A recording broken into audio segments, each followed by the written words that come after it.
Hey guys, how are you all? Welcome back to my channel. Today we will see what if Naruto escapes the village. If you enjoy, then please like, share and do comments.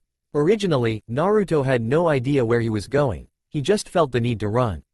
He pushed himself to the limit, trying to escape the past by exhausting his body. He ran for what felt like hours, the rain splattering on his face as he was assaulted by memories. He continued to run long into the night, and he collapsed under a tree just as dawn was breaking and immediately fell into a blissfully dreamless sleep. Naruto woke groggily to the sound of birds chirping. He sat up against the tree and, shading his face with one hand, glanced at the sun. It seemed to be late afternoon, as the sun was high and the puddles of water from the previous night's rain were already starting to dry up. He stood up and stretched, letting out a long yawn, and took note of his surroundings. All the peace his previous night's exertions had given him vanished as soon as he realized where he was. This was where he had had his first experience fighting enemy shinobi. He and his team had fought the demon brothers here, and he had, under this very same tree, sworn an oath on pain as he jabbed a kunai into his hand to bleed out poison. He couldn't help but laugh at the irony. He had run right into the hands of the same experiences he had been trying to escape. He wondered idly if anyone in Konoha was worried about him, but brushed it off immediately. No one in Konoha would notice even if he disappeared from right under their noses. He froze at this thought and glanced at the path that led to Wave Country. He turned around in a circle, looking at all the scenery around him, and for the first time in weeks, he had a true smile on his face. "Why not?" he called out to the empty forest. "I could use a vacation, and it's been far too long since I did anything for myself. And it will be nice to see how that brat Inari has grown." Having thoroughly convinced himself, and with nothing but the cloths on his back and 13 shuriken, Naruto eagerly dashed down the long road to Wave Country.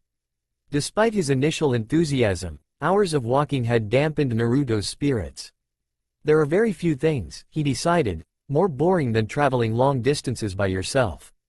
He was soon playing games with himself, seeing how far he could jump from one tree to another or pretending to be stalking an imaginary enemy.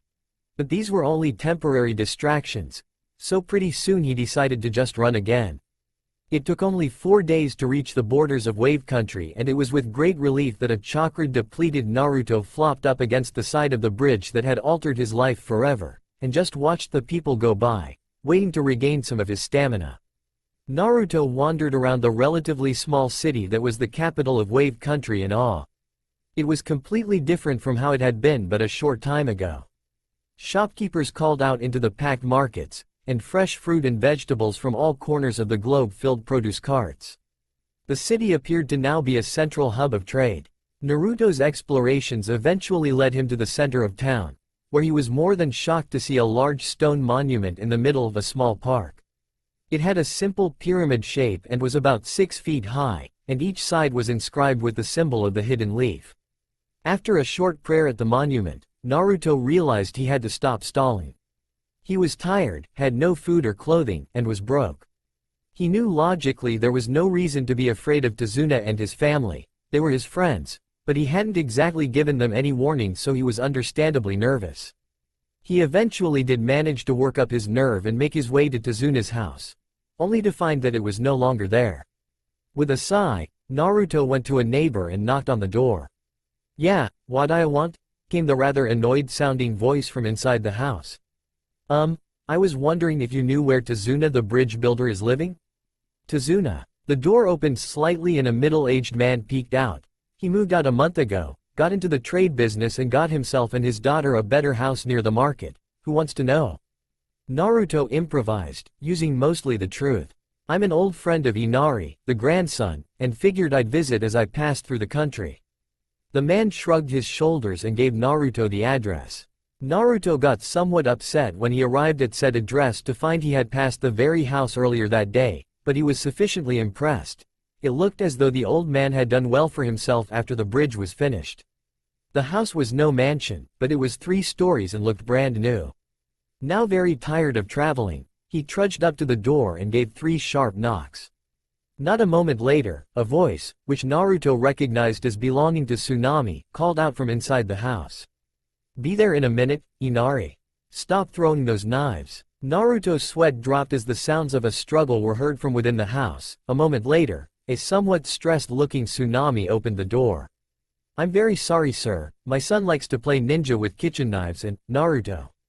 Naruto's sweat dropped again as Tsunami spun around and yelled back into the house. "Dad, Inari, it's Naruto at the front door." The sound of pounding feet could be heard and Tsunami stepped out of the way as Naruto found himself flying backwards, the victim of a tackle hug, and landed rather firmly on his behind only to see a somewhat larger than he remembered Inari grinning at him from his seat on Naruto's stomach. 20 minutes and tackling houseguest, lectures later, they were all sitting down to a late-night snack of instant ramen in the dining room. "So, Naruto, what brings you all the way out here?" Tazuna inquired. "Not that I'm not happy to see you, but I would expect that you'd be with your team." Naruto didn't have the heart to tell them that Sasuke had betrayed belief, so he again used his improvisation skills. "I just had some personal vacation time, and decided I'd come see how you were all doing." He accented this with his trademark fox grin. Inari grinned back, and Tsunami looked like she believed him, but Tazuna raised his eyebrows slightly. "Well," Tazuna said, "you're welcome to stay here as long as you like.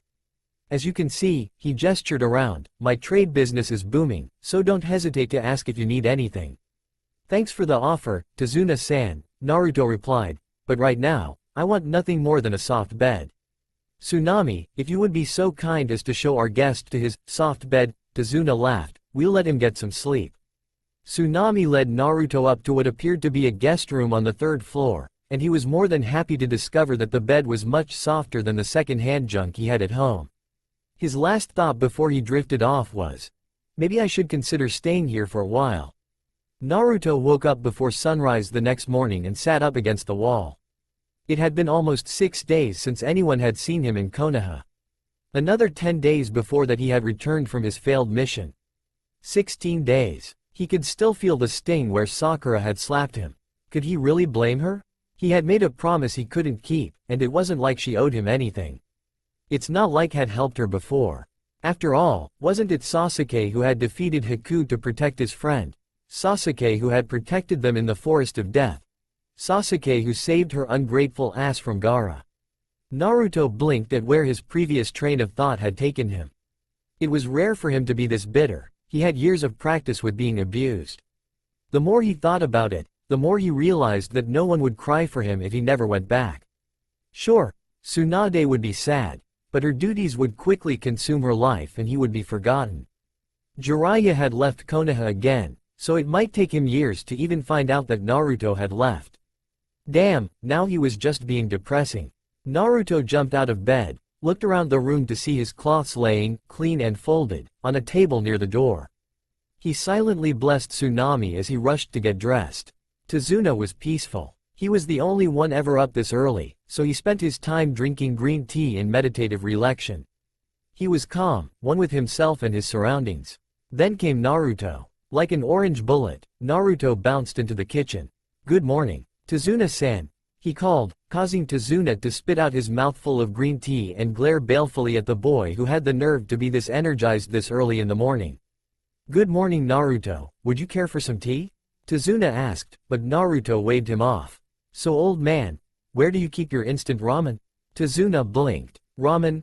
There isn't any here. I don't like the instant stuff and my daughter won't let Inari touch the stuff. She says it causes insanity." Naruto laughed. "Insanity? I eat ramen 2 to 3 meals a day, and look at me." "Actually," Tazuna replied, "I think you're where she got the idea in the first place." Tazuna smirked to himself as he watched Naruto grumble. "But," he continued, "I hear there's a great 24-hour ramen stand on the corner of 18th and Swordfish." Naruto blushed. "Well see, I didn't actually bring any money with me, so." Tazuna looked at him for a second, and tossed him some money. 1,000 yen, knock yourself out kid. Naruto grinned and dashed out the door, calling back over his shoulder. "Thanks'll many have somethings to do this morning, not sure when'll back." The door slammed. Tazuna went back to his tea.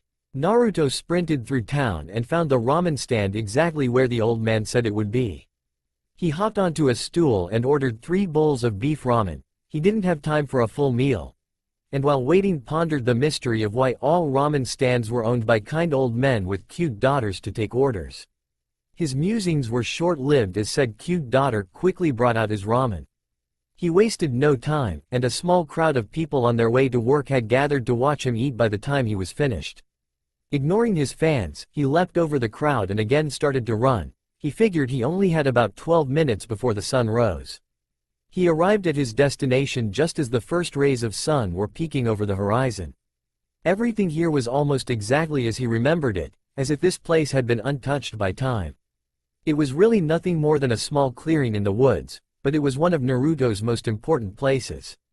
It seemed like yesterday, he had carried Haku's body here all the way from the bridge, and he was soaked with blood and tears. Sakura had been fawning over Sasuke's injuries, so he and Kakashi had dug 2 graves, carefully placed the bodies in the holes, filled them in, and placed 2 crosses made of bound wood to mark the spot. Naruto had then, with all his strength, taken Zabuza's great sword and slammed it into the dirt. It had also been here, 2 weeks later, that he had sworn to never ignore his heart in favor of what his village told him to do. Those had been some of the most naive words of his life. Kakashi had smiled at him as he said that. Everyone Kakashi loved had died for putting the mission first, but Kakashi had had reason to believe in his village. It was a place of belonging for him and it was all he had left. As long as a shinobi had a village, the village had to come first. Considering how Konoha had treated him, Naruto wasn't sure he could live with that. As he approached the graves he had his breath taken away. His musings had slowed him down, and dawn was well underway. There was Zabuza's sword, right where he had put it, but the sun's light had ignited the sky and clouds, making the sword look as if surrounded by a halo of fire. Some imperceptible force drew him to it, and as the light reflected red off the exposed part of the blade, he unconsciously reached and grabbed the handle. This, for him, was the embodiment of Zabuza's spirit. Everything the demon of the mist had done or felt, had done with this very blade at his side.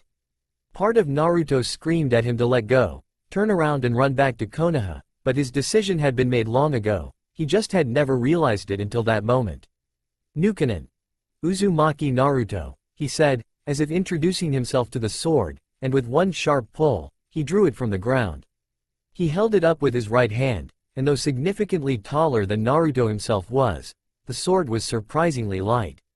He rested the back of the blade on his other hand and examined it. He had never really taken a close look at the sword before, as he had usually been trying to dodge it. The blade was mostly straight with a short curve at the end, the handle was about half as long as the blade, and was wrapped in some rough material as well as having ridges every 6 inches or so. Both, Naruto imagined, were there to help grip it. In total, he estimated the sword's length at about 7.5 feet. As he looked closer, he saw an inscription. Engraved in the blade, right above the handle was written, Kabikuri Hucho. Naruto snickered. It would be like Zabuza to name his sword. But then again, he supposed, it was also like himself. His examination had only taken a couple of minutes, but the sun was now above the horizon, and Naruto quickly decided that he would need some way to hide the sword before the majority of the populace started to go about their business. He glanced around the clearing again, and with a short prayer and a promise to return, he was rushing back to the edge of town with Kabikuri over his shoulder. He arrived at the edge of town to see, just as he had feared, people getting up and starting to fill the streets. The first thing he saw was a clothing store, so he rushed inside, being careful not to cut the top of the doorframe, and glanced around the store. A young woman who had been working at a sewing machine was now staring rather pointedly at his sword.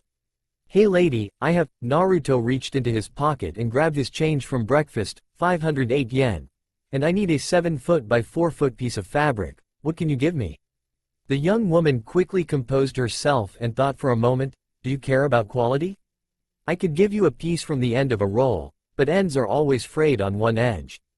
I don't care about quality or color, but I would like it soon," Naruto said nervously. He was hoping that no one had recognized the sword and each second increased the risk. The woman disappeared into a back room and appeared moments later with the requested cloth. It was thick, white, and almost exactly the size he needed. Naruto grabbed the cloth, shoved the money into her hand, spread the cloth over the table, set Kabikuri on it, and stared. It hadn't really occurred to him that he had no idea how to wrap it. The woman, who Naruto now took the time to notice, had a name tag that read, Ryo, laughed slightly at the flabbergasted look on his face. "Would you like some help with that?" she asked, still giggling. Naruto had the grace to blush. Yeah, I've never wrapped anything before and it really wouldn't be good if the cloth fell off in the middle of the city, he said a bit uneasily. Rio laughed again and went to the other side of the table. Within a few minutes she had taught him how to wrap the sword, tucking in the cloth at the ends so it wouldn't come loose. During all this time, Naruto was just marveling that he had just walked into a random store with a 7-foot blade and was being treated with nothing but kindness. He smiled at her and grabbed his newly wrapped sword. "Thanks, Rio-san," he called back as he left the shop. Back in the shop, Rio sighed. She had just sold 2,500 yen worth of high-quality cloth for 508 yen because the boy had been cute. The owner was going to be pissed. Naruto was happily walking down the street with his new cloth-wrapped bundle. He was getting some weird looks, but he had decided that looking weird was much better than looking dangerous. With his minor panic attack over, it was just starting to sink in that he was now a self-declared missing nen. Though the decision to leave the village left him much more relaxed, he realized that he had a lot to do. He started to make a mental checklist. First of all, he had to change his appearance. Naruto was not so arrogant as to think he could take on the Konoha hunter nen, so that meant that he had to hide from them. No one could ever recognize him. He also realized with some sadness that he'd have to change his last name. Secondly, he had to learn to use his new sword. This mostly would consist of simple taijutsu training, but Naruto also wanted to learn some of the ninjutsu that Zabuza had used so effectively, most specifically, Kirigakure no Jutsu. Thirdly, he had decided that Zabuza and Haku needed true gravestones, not just the wood crosses he had made with nails. This would require him to earn some money, which he obviously needed to do anyway, but it also meant staying in Wave Country, maybe for as long as 2 months, and that would be cutting it tight. Fourthly and finally, he had to send some kind of message back to Konoha. He wanted to give the impression he was dead, so a suicide note would be appropriate. No one who cared about him would have problems understanding why he would kill himself, and everyone else would celebrate, so that would work out well. The only problem would be that the note would have to come from somewhere far from Wave Country. He would have to think about that. Naruto continued down the street and noticed a couple of sailors staring at his forehead, cursing himself. He realized he had his forehead protector on. He rushed into a side street and shoved it into his pocket before hurrying back to Tezuna's house, annoyed at his own stupidity, but happy that he had at least some vague plans. He opened the door and walked into the now eerily silent house. He knew that Inari had school and Tezuna had to run his business, but it didn't make their absence any more disconcerting. His unease was alleviated slightly when he heard the sound of water running and humming in the kitchen. He peeked his head in to see Tsunami washing the breakfast dishes. He ran upstairs to his room and climbed out the window onto the roof. He found a secluded spot facing away from the road and hid Kabikuri. He then snuck back inside and crept into the kitchen behind Tsunami. He cleared his throat and she jumped, spinning around, only to smile upon seeing who it was. "You've got to learn to make sound when you move, Naruto," she said shakily. "You scared me half to death."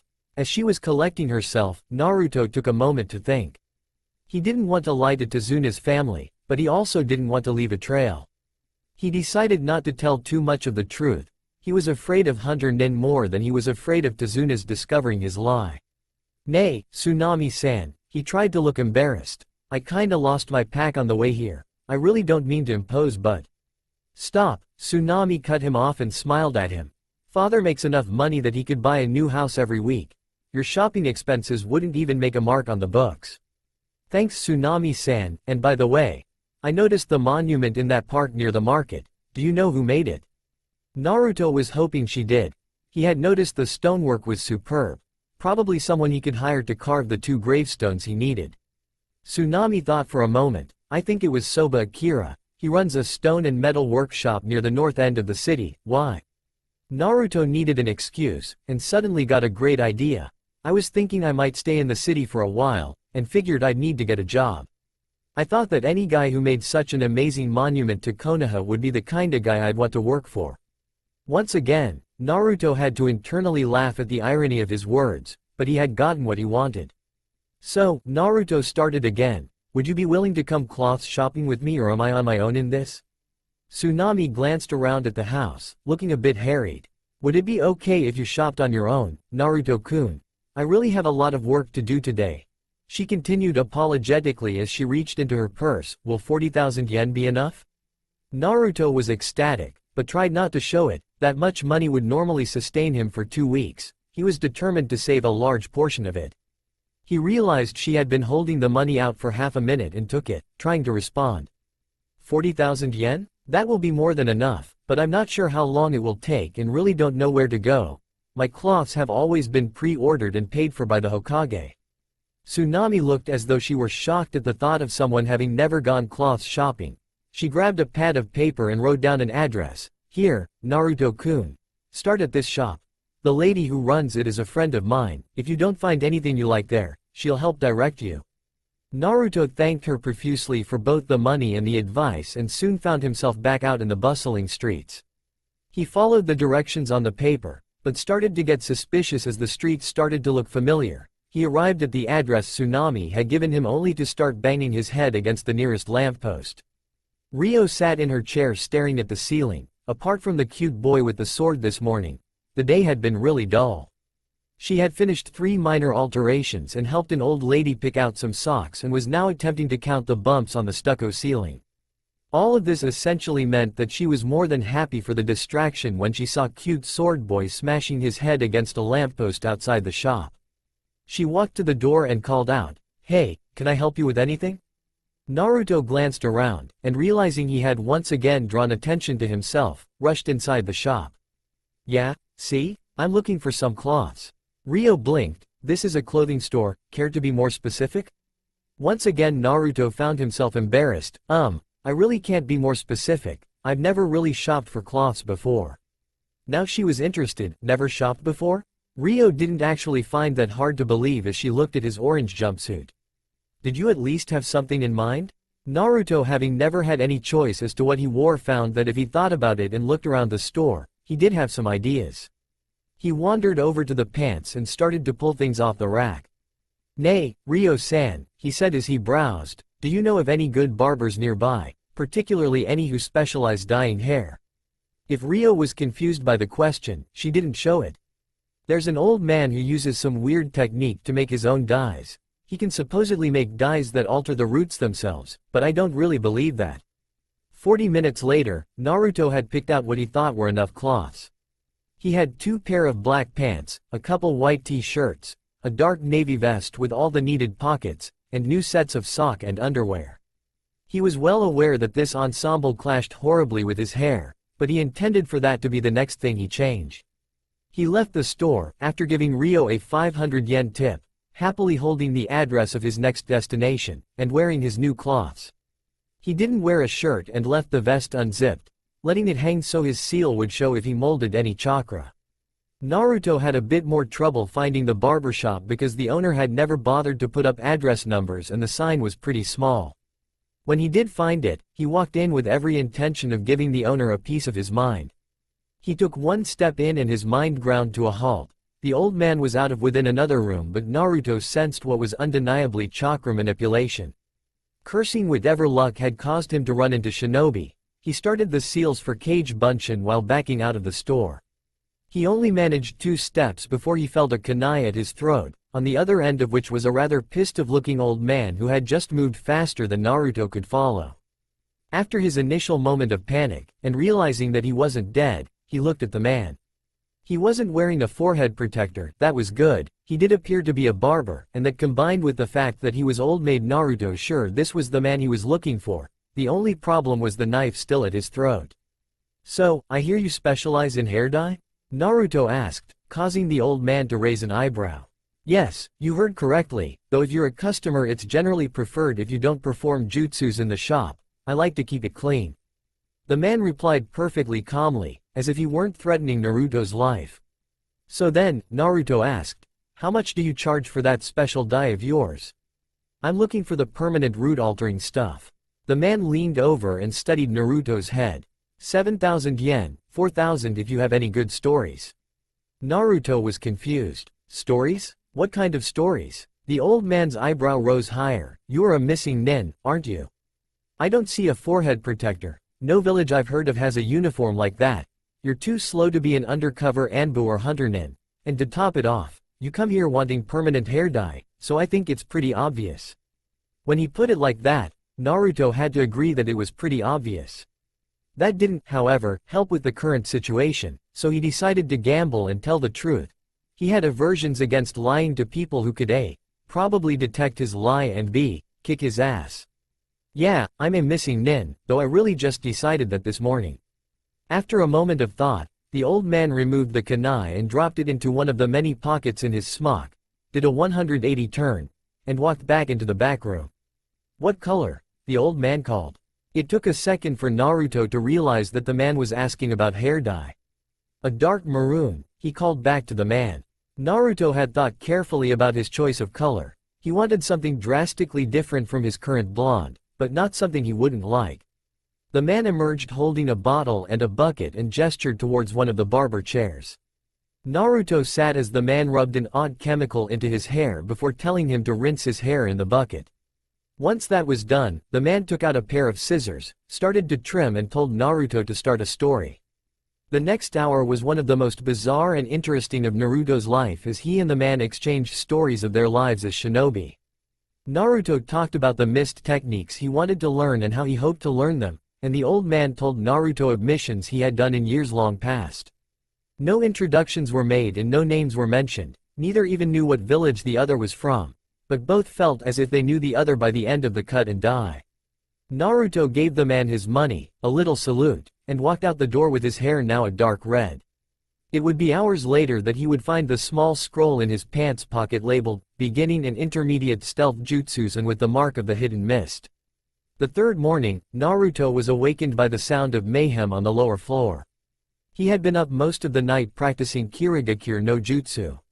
He had arrived at Tezuna's just in time for dinner and had left right after, mainly because dinner had mostly consisted of the various family members ogling his new hair and cloths.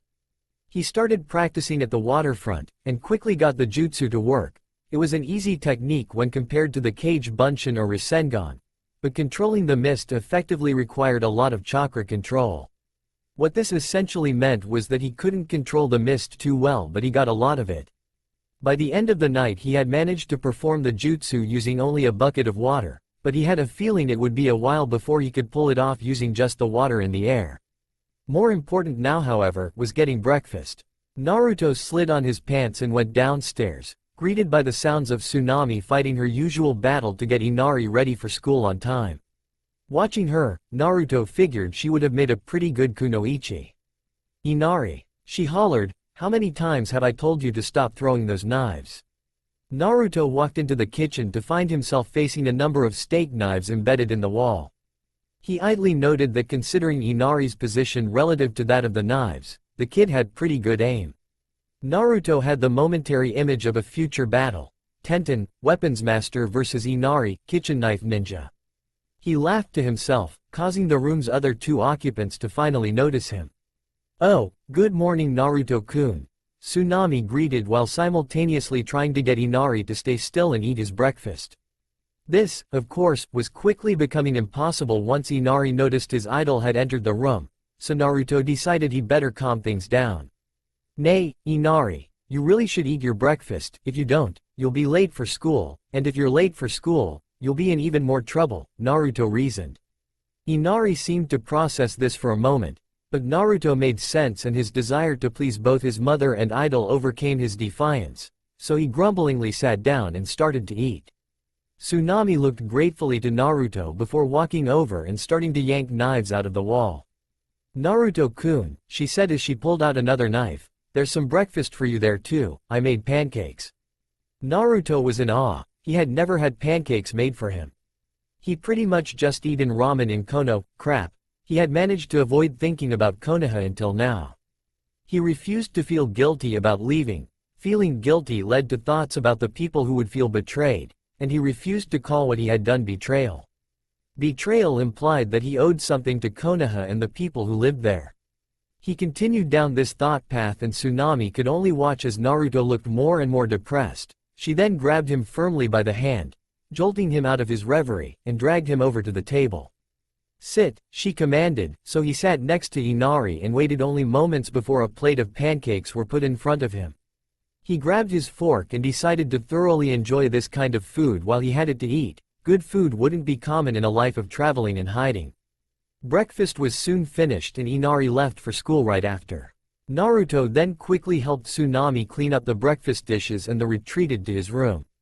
Now again left to his own devices, he snuck out onto the roof, and grabbed Kabikari from where he hidden it the day before. Hefting the sword over his shoulder, he jumped down to the street and headed for the forest. Upon reaching a spot that he felt was sufficiently secluded, he unwrapped the sword with a flick of his wrist, and started some basic swings, trying to get a feel for the balance of the blade. After just an hour, Naruto realized he had some serious muscle building due to. He could lift the sword with one hand, but couldn't control it very well. His movements were choppy and predictable, particularly when he had to reverse direction. Another hour passed and Naruto discovered another problem. His small stature made it almost impossible to do any kind of upward cut. He would need to be at least a foot taller. He pondered over this conundrum for a few minutes, and after some experimentation, found that he could jump while swinging to give him the extra height he needed. Naruto was, as always, obsessively persistent with his training, and he was happy with his improvement by the time noon rolled around. He had decided that on the way back to Tezuna's for lunch he would stop at Soba Akira's shop. It was on the way and Naruto wanted to meet the man as soon as possible.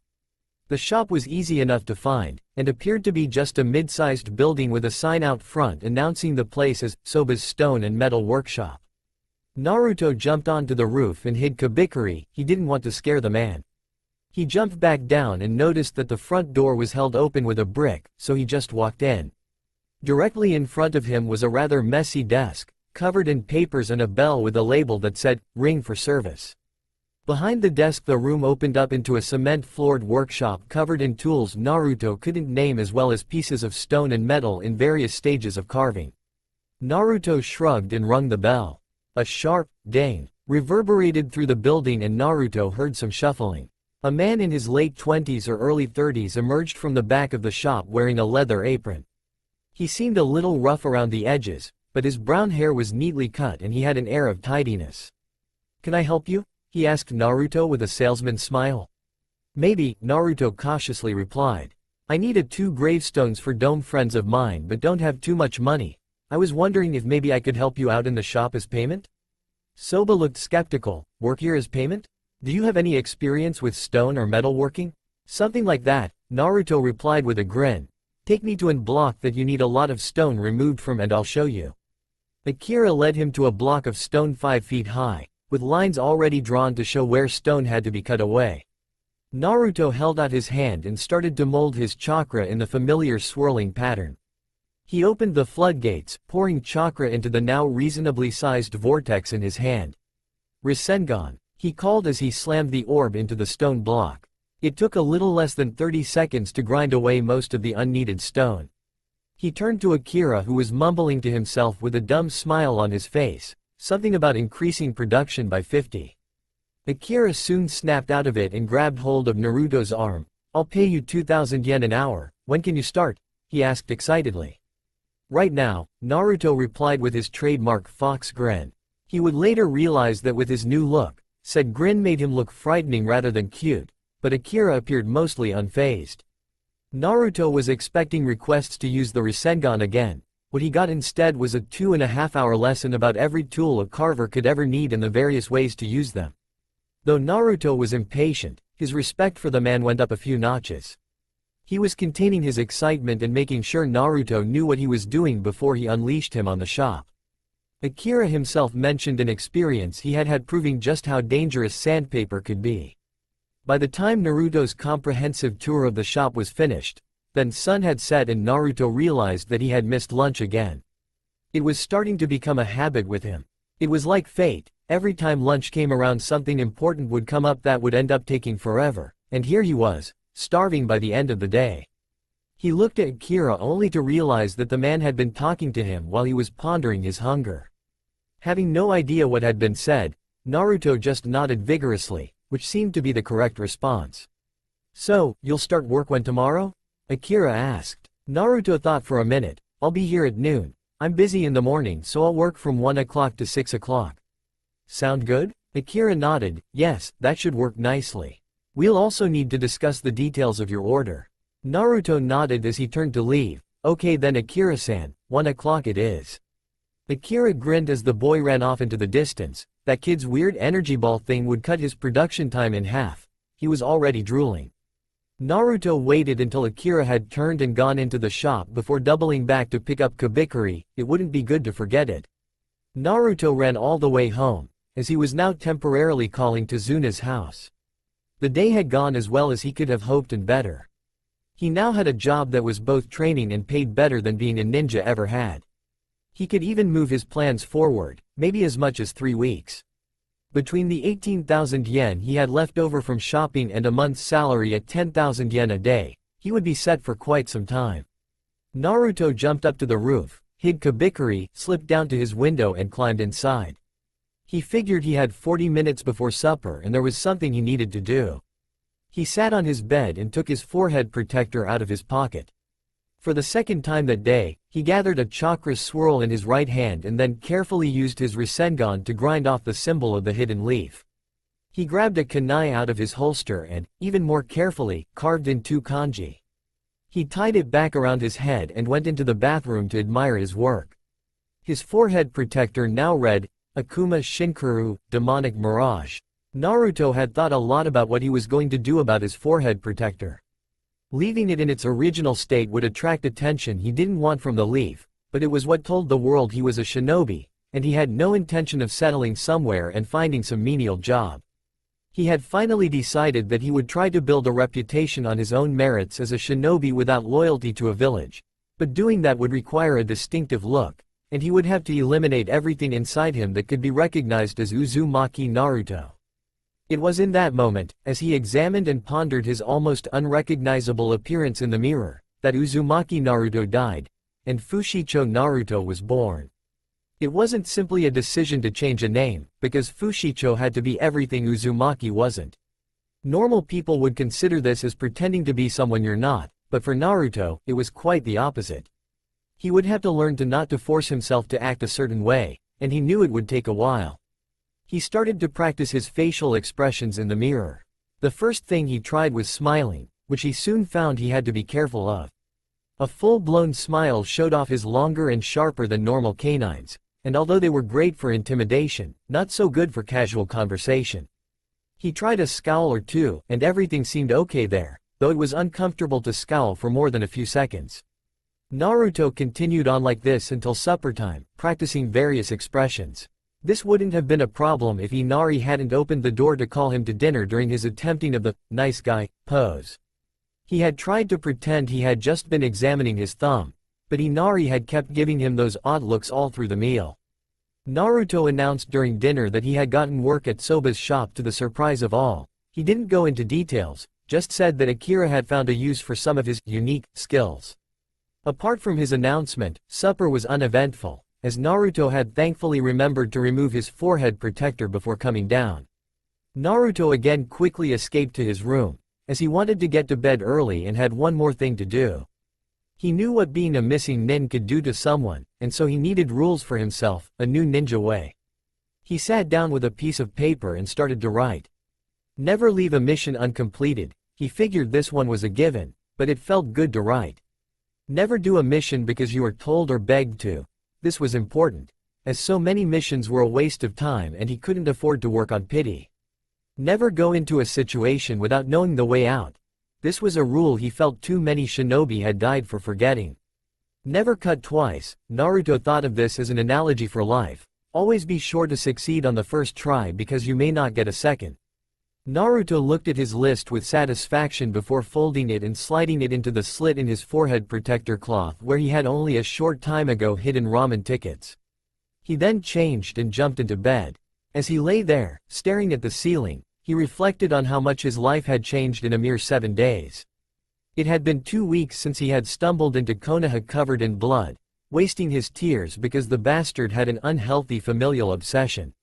He had wasted a week moping about his stupid teammates, and in that same amount of time, he had forever changed his life for the better. That night, for the first time in his life, Naruto fell asleep with no fear as to what the next day would bring. It was not a good morning to be a tree. Naruto had now been in wave country a total of 15 days. After met Akira, his days were busy. He would get up, train in the forest with Kabikari and his new jutsus, break for lunch, go to work, arrive home just in time for supper, and it now being at least 7 o'clock, he had a couple hours of free time, which he usually spent training anyway, before he had to get to bed. This had gone well until 2 days before, when Naruto realized he needed to send his message to Konoha soon or they would come and look for him. The problem was that he needed to send it in a way that it couldn't be traced back to Wave Country. He knew that if enough effort was spent, someone would remember him and his story would be blown. He needed the Konoha records to show that he had killed himself due to emotional trauma somewhere far away from Wave, so he had come up with what he thought was a very clever plan. He had mailed his letter the day before and had been going insane with worry for the last 24 hours. He knew there were a million things that could go wrong. Unfortunately for the forest, the only way Naruto had found to vent his anxiety was to train with even more intensity, and the trees were covered in large slash marks. On the positive side, he had improved greatly and could now handle Kabikari one-handed without looking like an idiot. Naruto practiced for another 15 more minutes before collapsing into the grass and staring at the sky, breathing heavily and letting his mind wander. It was amazing how so little time could change one's perspective so much. Naruto had always lived by hating those who killed without reason, and devoting his life to fighting against them, without ever realizing he was being manipulated. What had he thought the Anbu had been doing his whole life? Orochimaru had tried to destroy the leaf and assassinated Sandaime Hokage, but how many innocents had been killed in wars and skirmishes Konoha had started? How many assassinations were performed by leaf shinobi in a month? A week? A day? Uchiha Itachi had killed his whole clan just to measure and improve himself. But the Hyuga had been regularly enslaving and killing each other for as long as village history recorded, and they were among the most respected of the leaf clans. If he added himself, he had the group of people that Konoha despised above all others, and there was only one thing that they had in common. It wasn't their viciousness, their cruelty, or even whom they killed. It was because they had left the village. Noopnins were hunted because once someone escaped the grasp of loyalty their village had, they realized that all shinobi were the same. That their beloved village did the same things they were told made their enemies evil. Naruto glanced at the sun and realized with a start that he would be late for work. He leapt to his feet, his profound thoughts momentarily forgotten as he ran back towards the city. Later that day in the village of the Hidden Sand, Kankuro very slowly and very carefully examined the house he shared with his siblings. Tamari had a date. He knew this meant she wouldn't be home until at least midnight, more likely 1 or 2. Gaara was of doing whatever it was that Gaara did. No one had ever bothered to figure out what that was, but he was never around. Kankuro giggled with delight. It was rare for him to have the house all to himself. He was just building up to full-fledged maniacal laughter when the doorbell rang. Kankuro froze. He hadn't even known they'd had a doorbell. If Tamari forgot her key and couldn't get in, she just broke the door down, and Gaara teleported with his sand. Kankuro opened the door to be confronted by a rather nervous-looking man in brown wearing a UPS hat. He opened the door a bit further. A worker of the United Postal Service meant a letter had been addressed to someone in his house. It was an unprecedented event. Kankuro opened the door all the way and looked at the man expectantly. I have a. The man grew more confident as he continued. Package for a Mr. Gaara of the desert, is he here? The man asked, obviously hoping he wasn't. Kankuro, for one of the few times in his life, was speechless. It took him a moment to realize the man wanted a reply. Gaara was upstairs, but this man didn't need to know that. Kankuro didn't want urine on the front stairs. No, but I'll make sure he gets it, Kankuro said with a fake smile. The man ran away from the house and Kankuro closed the door. What had he been doing again? A grin lit up his face. Now he remembered. He tossed Gaara's letter on the table and ran to his room. Again checking that the coast was clear, he withdrew a DVD case from under his mattress and grinned stupidly over the title. Icha Icha Paradise, the motion picture. It was one of his favorite movies. He knew it was dumb, but loved it at the same time. But he rarely dared watch it with Tamari always waiting for an excuse to beat him senseless. He skipped down the stairs and tossed some popcorn into the microwave, waited impatiently while it cooked and dashed to the living room and dove onto the couch. The movie had only been on a couple of minutes when Kankuro felt a presence behind him. He felt every muscle in his body tighten as Gaara calmly walked into his field of vision, over to the recliner next to the couch and, setting his gourd on the floor, sat down. Not entirely understanding what was going on but not willing to waste his Tamari free time, he started the movie again. Kankuro was normally fond of commenting on the stupidity of various characters, but felt insecure with Gaara there. This feeling was quickly alleviated, however. Don't drink the purple liquid just because it's sitting there. Have your brains leaked out of your head, or are you just a stupid, pathetic waste of life? Gaara yelled. Kankuro looked at his little brother as if he had grown another head, which honestly, would have surprised Kankuro less. Gaara was yelling at the TV, at a porn movie, at his porn movie. The next time an appropriate scene cut in, Gaara was about to speak but Kankuro cut him off. Why would anyone with a fraction of a shred of a half-dead monkey's brain hit the big red button that says do not push? The two looked at each other, both with a little respect in their eyes. This went on for about the next 30 minutes, when disaster struck. The two heard the sound of the doorknob turning and barely had time to look before a slightly dirty and very pissed-looking Tamari stomped into the room. She was yelling something about stupid boys and strawberry Kool-Aid. She stormed over to the couch and sat down, shoving Kankuro over. It wasn't until a few moments later, during a break in her cursing, that she noticed what was playing on the TV. A man and a woman were in the front seat of a car, entangled in a rather odd position while the man navigated the car through a sandstorm with his feet. The room went dead silent, except for the squeaking and moaning coming from the TV.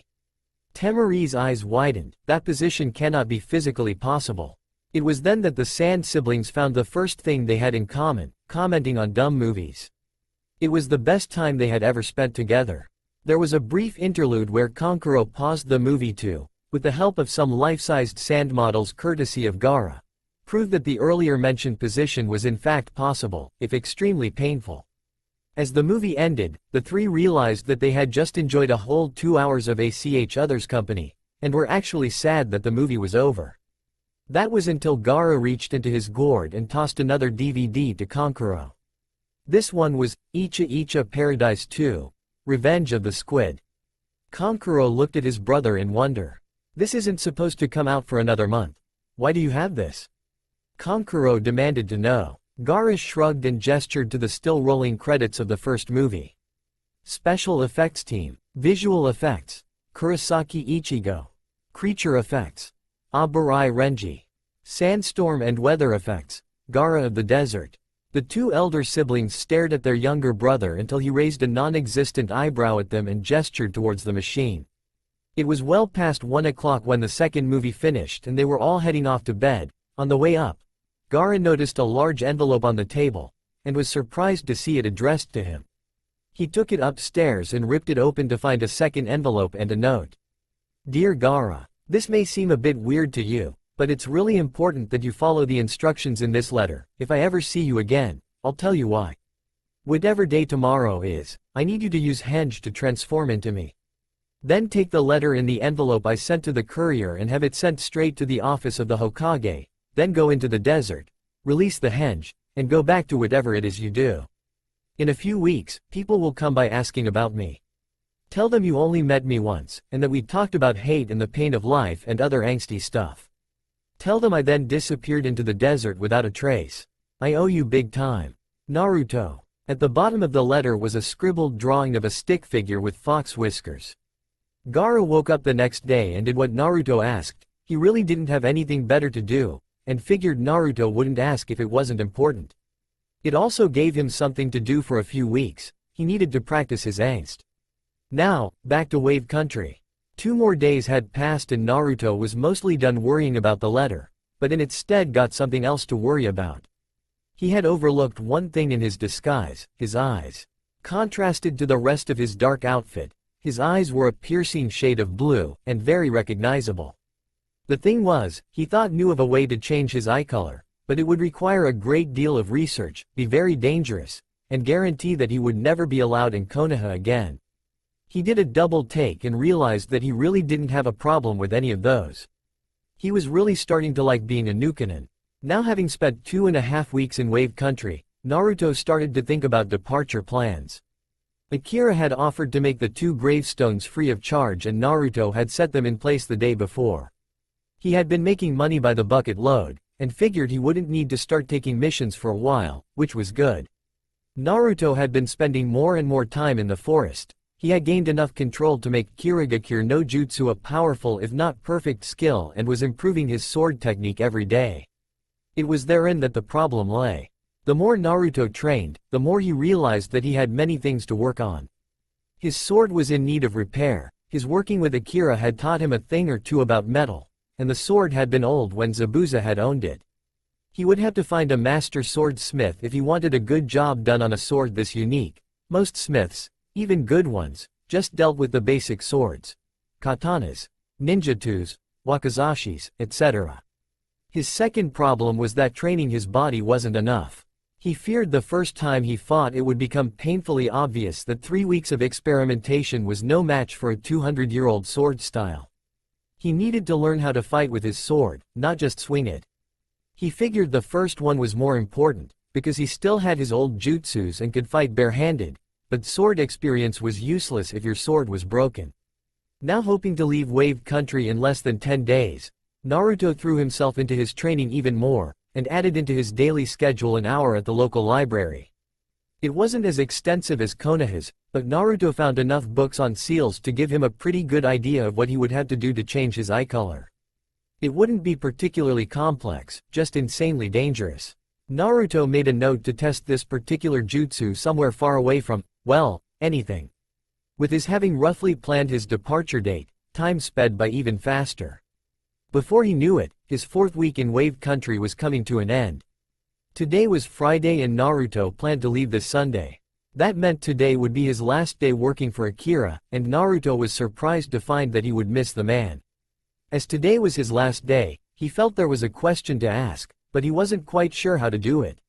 Naruto had been careful to never give any indication as to why he was here, and for all Akira knew, Rasengan could be a beginning-level jutsu.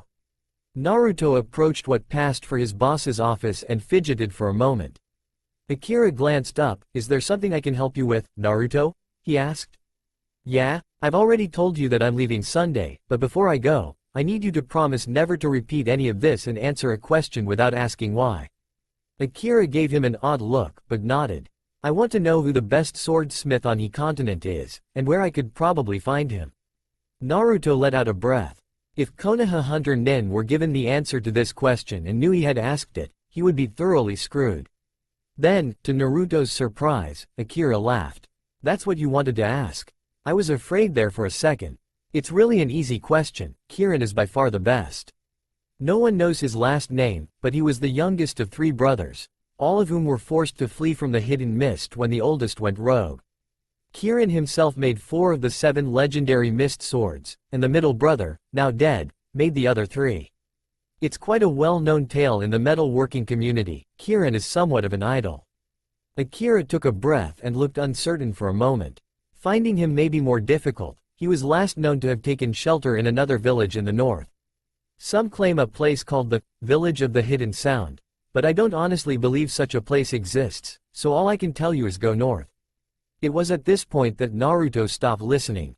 The fates, he decided, had a very twisted sense of humor. Naruto waved goodbye to the man who had been his boss and friend for the better part of a month and headed straight home. He hadn't told Tazuna of his plans to leave and didn't intend to. Naruto would be gone long before sunrise the next morning, and would leave an apologetic note, claiming that a top-secret mission required his presence immediately. A PS reminded the family not to admit to anyone that he had been there, not even his own teammates. Naruto went to sleep that night with a sense of trepidation. Now having a solution, though a potentially unpleasant one, to the dilemma of how to repair Kabikuri Hucho, he had set his sights on how he might improve his proficiency with it.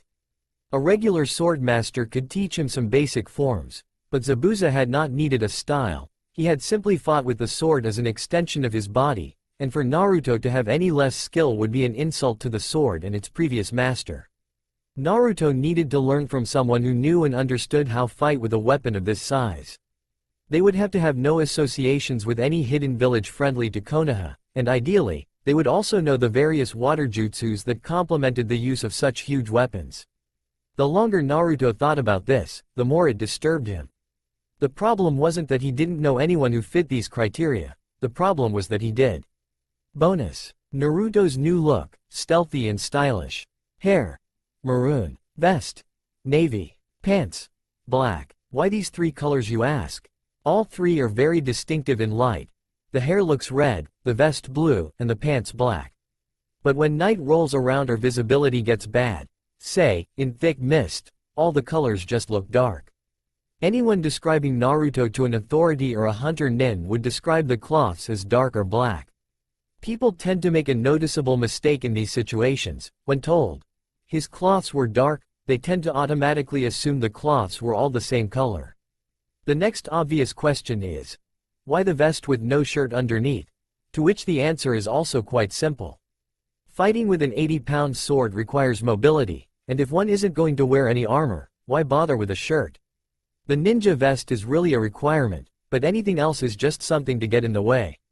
It should be noted that Zabuza never wore anything on his upper body, but he had Haku to carry all the emergency supplies. The open vest also allows his seal to show, which adds to his intimidation. The next morning, Naruto woke up at 3 a.m. He carefully and quietly packed his few possessions into a small duffel bag Tazuna had given him to keep his clothes in. He zipped it up and crept downstairs. He left his note sitting on the kitchen table, where Tazuna would undoubtedly find it when he came down for his morning tea. Saying a silent goodbye to the house and the people who lived there, he walked out of the house, closing the door behind him. Kabikari Hucho was, as always, exactly where Naruto had left it, on the roof. Naruto had started to feel more comfortable with the sword nearby and felt nervous when it wasn't within his range of perception. Naruto stood atop the house and looked around at his surroundings. He imagined all the sleeping citizens of Wave Country, completely oblivious to the one who would be leaving them tonight. Naruto jumped down from the roof and started to run. He ran out of the city into the forest much as he had run from another city but a short month ago. But there was a difference. As he had fled Konoha, he had been plagued by memories of the past. But this time, as he left the still sleeping port city behind him, his thoughts were on the future. As the morning plodded on, Naruto continued to run through the forest. He was now in Fire Country, and probably would be for quite some time.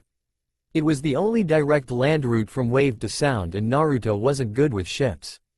Going the most direct way would take him within 40 miles of Konoha, but Naruto wasn't prepared to be that cocky yet, so he had planned a slightly out-of-the-way route that would keep him a safe distance away.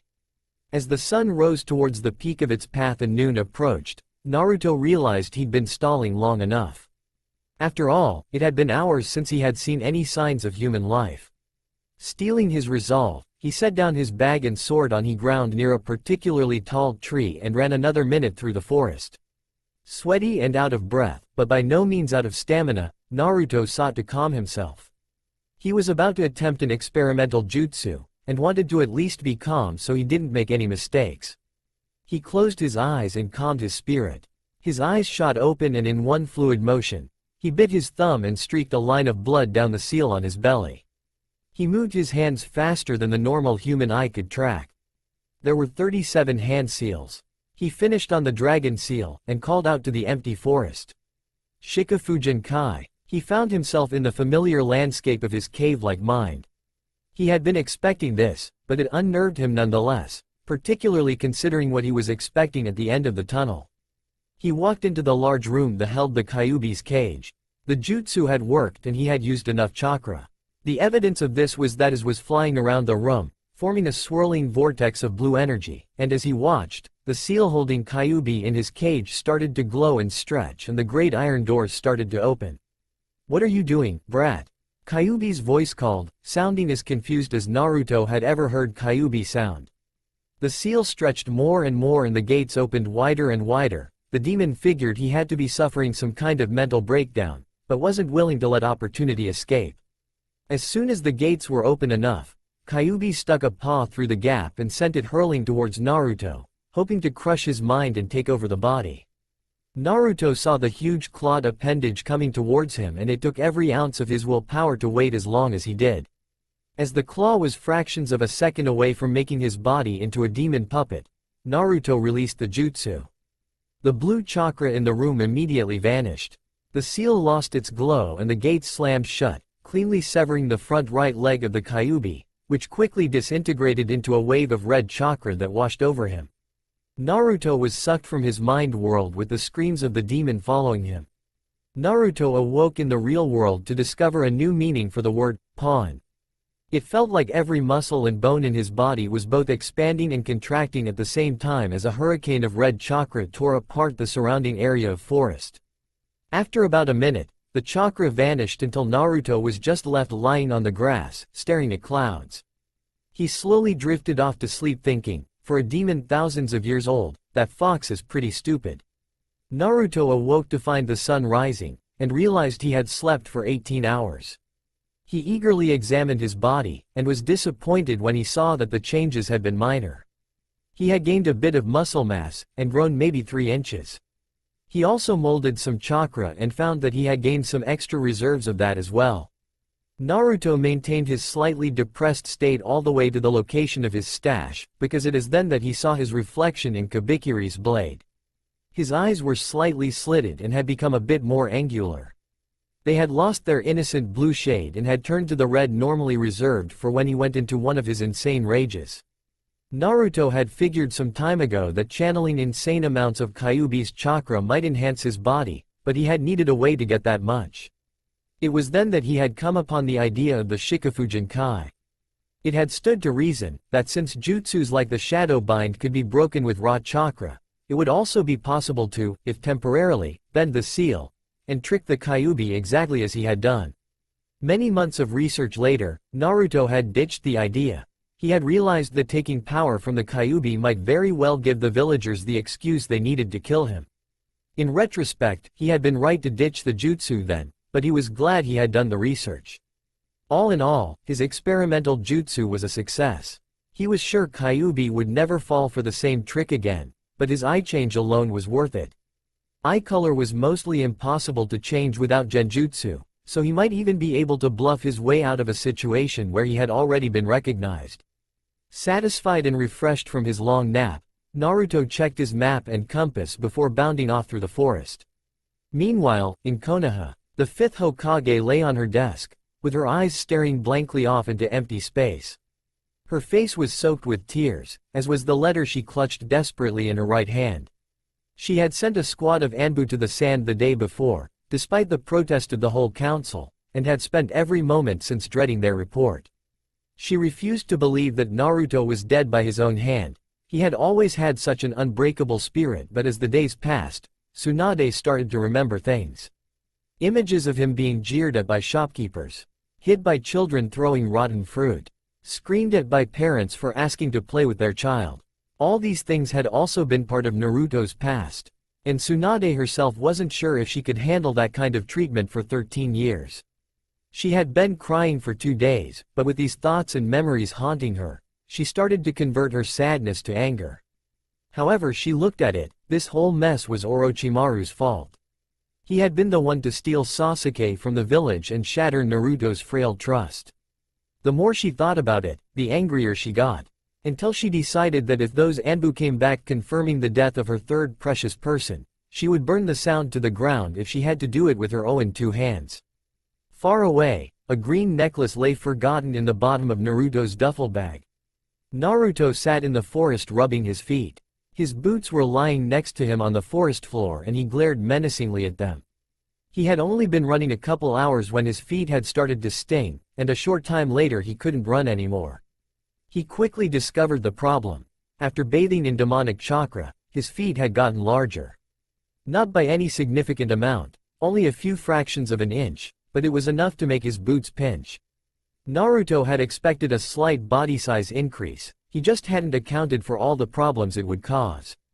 This, he decided, was the less glamorous side of transformation jutsus. A quick once-over had also shown that he would need to have the hems on his pants let out as they hung a good inch and a bit above his ankles, showing off skin. He had a sudden moment of pity for Kimimaro. The poor guy must have spent all his money on fixing holes in his clothing.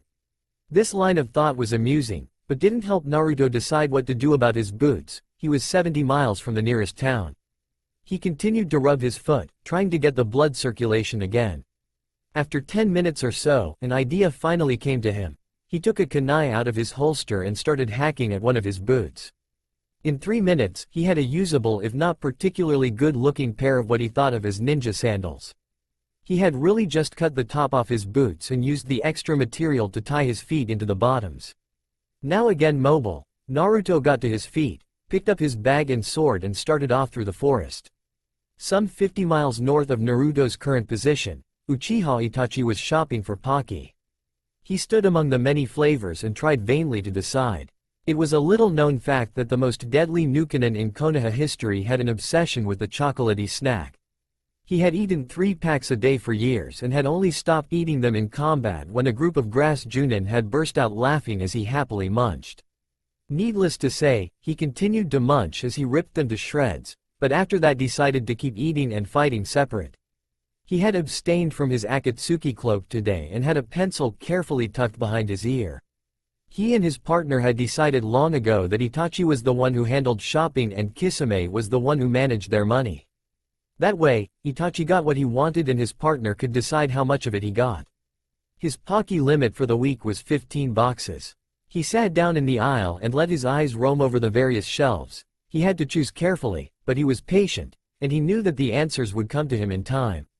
Naruto looked at the sun. He had made good progress. He was hoping to get out of Fire Country as fast as he could and hadn't even stopped to get new shoes in the last town he had passed through, though this could also be partly attributed to the fact that he didn't want anyone to see him. He continued to run and pondered his high endurance. Weeks of training all morning and Rasenganing all afternoon had given him a substantial boost to his stamina, and he was managing the weight of Kabikari Hucho better every day. Proof of this was that he had been running most of the morning and still had some energy left. Stopping at the base of a tree for a short breather, Naruto tried to decide what he would actually do when he arrived at the village of the hidden sound. He had serious doubts about just walking up to the gates knocking.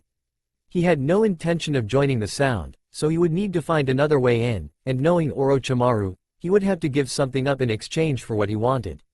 He continued to ponder, completely unaware of the presence far above him in the treetops. Hoshigaki Kisame stared down at the oblivious boy. This was undoubtedly the source of the weird chakra surge Samahata had picked up the day before, but to find him with Kabikari Hucho. Kisame would have normally immediately killed anyone who would dare take one of the 7 mist Tenkin as his own, but Samahata had given some very odd results about his chakra. Kisame never forgot the feel of a person's chakra. Ever. This boy, alone in the wilderness, with a new forehead protector, looking completely different and carrying Azusa's sword was most definitely the Kyuubi brat. Kisame could immediately tell had left his village. If not for his chakra, he would never have recognized the boy. He tried to think of what could draw him out here. The only thing in the direction he was traveling was hidden sound. He looked at the sword again and his eyes widened. The boy must have gotten the sword recently. Kisame had made a note to know where it was and last he had heard it was marking the demon's grave. It made perfect sense. The sword was in need of repair, and so the brat would obviously need someone to fix it. A plan was starting to form in Kisami's mind, but for it to work, the boy would have to know how to handle his weapon. He glanced at the sun. Considering the distance to the store and the 15 box of Pocky limit, Kisame figured he had about 2 hours before Itachi got back. Plenty of time. His hands flashed through seals and he whispered, "Kirigakure number jutsu." Naruto was just getting ready to start on his way again when he noticed the mist starting to fill the area. Immediately dropping his bag, he dove into the bushes, uncovering Kabikari as he ran through the brush. The mist grew thicker and Naruto jumped into a tree to try to get a better view of the area. He was trying to figure out who could be doing this, and the only answer he could come up with was Mist Hunter Nen, but that made no sense. His thoughts were quickly interrupted as his instincts screamed at him. He leapt off the branch right as it exploded. 2 phantoms did a dance of destruction through the forest. A slight disturbance in the mist would be the only warning, and they'd be at each other, exchanging blows faster than the normal human eye could follow, before both vanishing back into the mist. The air was dead silent. Neither fighter made a sound as they silently stalked one another. Both knew there was no time for attempting other jutsus. The second one of them was off guard, the other would strike. Still somewhere far away, Itachi was reaching for his ninth box of Pocky when he quickly withdrew his hand. He couldn't allow himself to be hasty in his choice. Naruto cursed silently as he looked out into the impenetrable fog. He knew he had the disadvantage. Kisame had a better understanding of Kirigakure no Jutsu, and so Naruto was fighting blind on pure instinct. And then there was the small issue of Kisame being a Junin. He was using every ounce of strength and flexibility he had just to avoid Samahata. But then again, he shouldn't be able to avoid Samahata at all. He ran through the forest trying to figure this out. Kisame was holding back, he knew it, but why? And for that matter, why was the shark man here in the first place? Naruto had no more time for thought as Samahata came hurling out of the mist. He jumped over where he knew Kisame was standing and twisted in midair, bringing Kabikuri around to block the inevitable follow-up strike. But it never came. Realizing he'd been tricked, Naruto tried to compensate, but he was off balance and landed poorly. The last thing he felt was an impact on his left arm. The mist slowly cleared as Kisame looked thoughtfully at the unconscious boy. The fight had taken less than 2 minutes, and in that time, Naruto had demonstrated that he had absolutely no idea how to use his sword, and that was exactly why Kisame had been so impressed. The brat had held him at bay for 2 minutes, and even with Kisame holding back more than 2/3 of his power, that was still quite a feat. Sighing, he picked up the boy and slung him over his shoulder before stooping to pick up Kabikuri. Itachi wasn't going to be happy about this, so Kisame had a feeling that he would have to double next week's Pocky budget. Naruto's first thought as he started to come around was that he must be in heaven, because his nose was full of the smell of fresh ramen. Just as he was opening his eyes, however, the ramen was taken away. "Wake up, brat," Kisame said impatiently. "We need to have a little talk before Itachi gets back." Naruto was suddenly fully awake and examining his surroundings. He was relieved to see both Kabikuri and his bag in good condition. He was less pleased, however, with being tied to a tree and towered over by an annoying shark man. He would later think up many things he could have said at this moment, but settled for the first thing that came to mind. "Why aren't I dead?" Naruto asked. "Kisame didn't even miss a beat, because I need to ask you some things," he replied. Naruto blinked. He supposed that made sense. "Ask away." Kisame started simple. He grabbed Kabikuri and held it out in front of Naruto. "Where did you get this?" Naruto went over his options, and decided this was another case where his "don't lie to people who can kick your ass" theory applied. See Chap.3. He also realized that explaining where he got the sword would only make sense if he explained why he had left Konoha. One thing led to another, and Naruto spent the next 10 minutes essentially summarizing everything that had transpired in the last month and a bit. Kisame had been silent the whole time, but was ecstatic. This would be perfect. The situation couldn't have worked out better if some had planned it. Author twiddles his thumbs innocently. "Tell you what," Kisame said, "I'll give you some help with your atrocious sword skills and help you get into Hidden Sound to find Hoshigaki Kirin. And all I want in return is for you to help me out with something." Naruto started to say something, then stopped as he noticed Kisame's smirk and reprocessed what he had just said. "Oh," was the most intelligent reply Naruto could come up with. "So," Kisame started again, "do we have a deal, brat?" Naruto realized that even if he hadn't needed help getting into sound, he really didn't have a choice in the matter seeing as how he was tied to a tree and helpless. He nodded slowly. "Good," Kisame said with a grin. He cut Naruto's bindings and set the bowl of ramen in front of the ravenous boy. "Eat quick, brat," Kisame called as he tossed Naruto some chopsticks. Itachi left the store and headed back to camp satisfied. It had taken him 3 hours and 43 minutes, but he had decided on what flavors he wanted. He was munching on a stick of white chocolate cream, when he came upon the scene of a young boy with red eyes practicing with a giant sword in the middle of his camp. Itachi pulled out his box of Pocky and carefully read the ingredients, but nothing seemed suspicious. He looked again, the boy was still there. He activated his Sharingan, and the boy was still there. He was about to introduce one of his kunai to the boy's neck when he felt Kisame land beside him. He turned and glared at his partner. "Explain." Kisame then once again summarized the summary Naruto had given him just a few minutes before, finishing the explanation with, "So he can get what he wants from my brother and we get a reliable agent in the Hidden Sound." Everyone leaves happy. Itachi thought for a moment. As much as he hated to admit it, and he most definitely hated to admit it. Kisame had a point. It was rare, but not unheard of for Akatsuki to work with other missing nins, and this boy might save them a lot of trouble. Every 18 months, Kisame and Itachi took a break from Akatsuki work to go visit Hoshigaki Kirin, Kisami's brother. Kisame went to get his sword checked and fixed, and Itachi just went because it was a break from working all the time. At the end of every visit, they would agree on where they would meet the next time. Unfortunately, mist hunters had forced Kirin to flee from the agreed location and seek sanctuary in the Hidden Sound. This posed a slight problem, as it was unlikely Orochimaru would let the two strongest members of the Akatsuki Nine just waltz into his village for a quick visit with his new best weaponsmith. They had been planning on getting a sound Junin to deliver a message for them. Find a squad and kill all the members but one, then threaten the last one until he did what they wanted. This had worked before, but was messy and left a trail. Kisame actually cared about his brother and had been concerned that this method might put him in danger. Kisame had suspected that Naruto might be looking for his brother as soon as he saw Kabikuri Hucho, and had decided that he would be a far better agent. First of all, Naruto had no reason, or less of a reason, to betray them. Second of all, Naruto needed the help of Kisame and his brother if he ever wanted to be more than an amateur with a beat-up sword. Thirdly, he had a valid reason to be in the Sound Village and to talk to Kirin.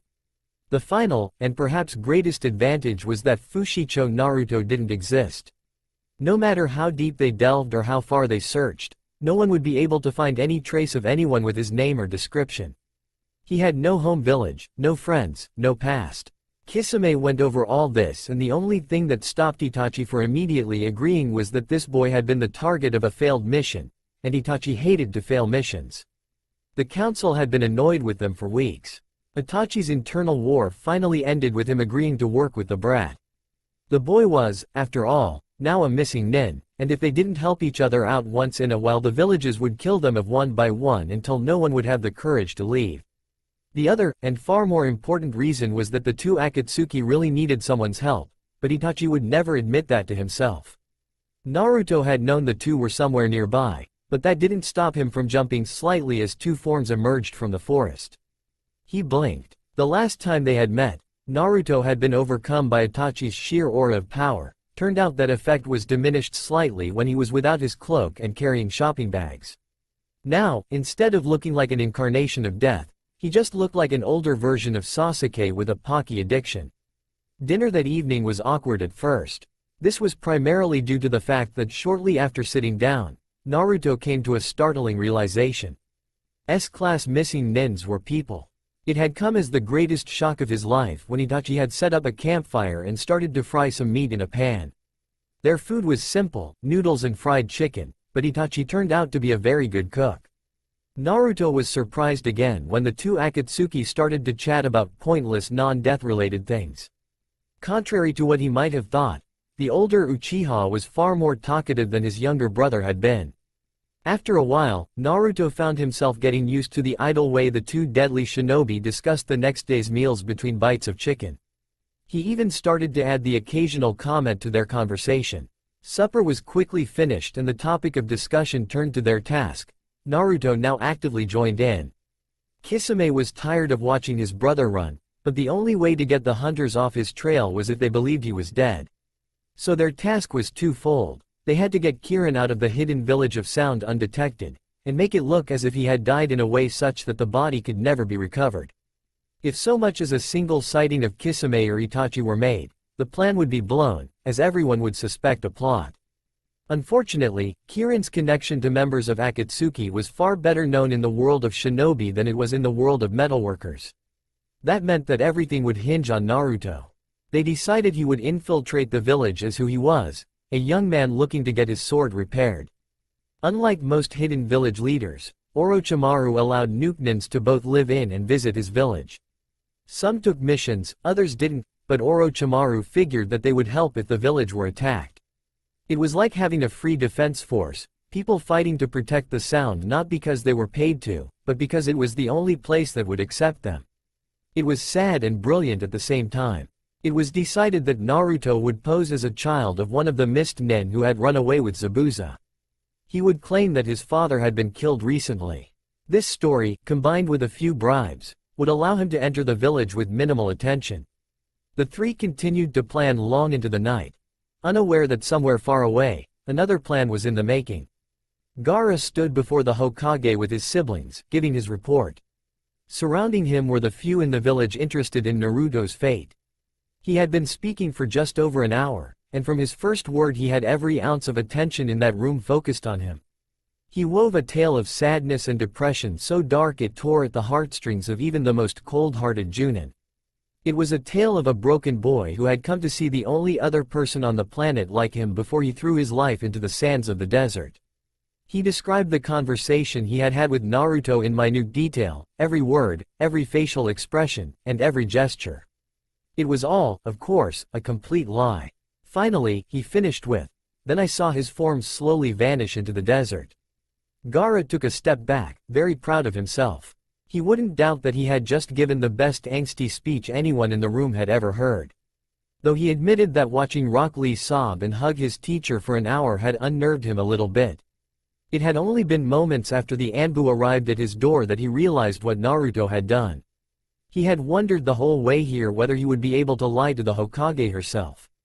Then he had seen the parties in the streets.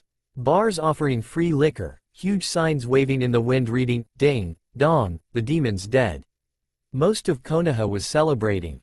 A few people were indifferent, and here, in this room with him, were the only ones who felt even a tinge of sadness at the thought of Naruto being dead. His eyes roamed around the room. The Hokage had started to cry silently halfway through his story and the man called Jiraiya was holding her hand. The elder Hyuga child had his eyes tightly shut, was evidently trying to hold his emotions in check, while his younger sister, or cousin, Gaara wasn't sure, clung to him, sobbing. Noticeably missing were Naruto's remaining teammate and teacher.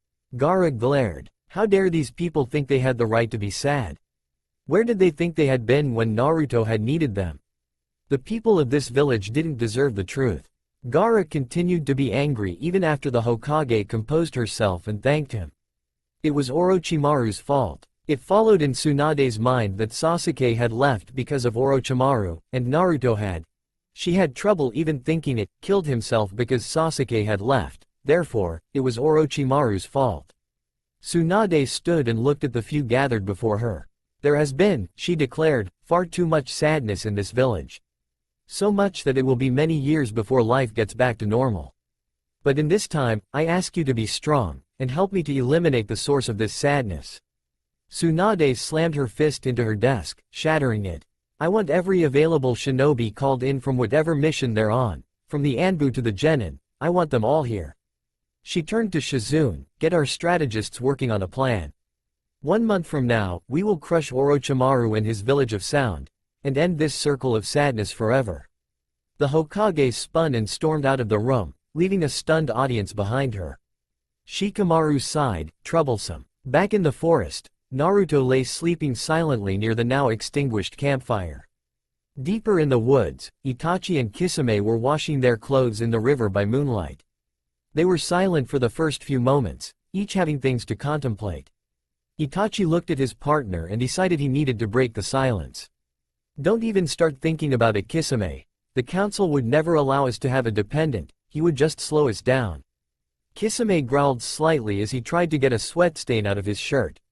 I'm perfectly aware of that, but looking at him is a lot like looking into the past, isn't it, Itachi? Itachi could only nod. He remembered well what it was like during his first year as a missing nin. It had been hard, and he had been a Junin when he left. Naruto was Chunin level at best. No, he knew all too well that once Konoha found out Naruto was alive, and they would. Eventually, the next few months after would probably be the most difficult of Naruto's life, if he were still alive at the end of them. Kisame cut into Itachi's thoughts. We could at least help him get stronger and teach him enough to survive. He said, it's 3 days to hidden sound if we move quickly, but we have all the time we need, so why not take 2 weeks and teach him a few tricks, then we go our separate ways after we're done in sound and the council won't even need to know he exists.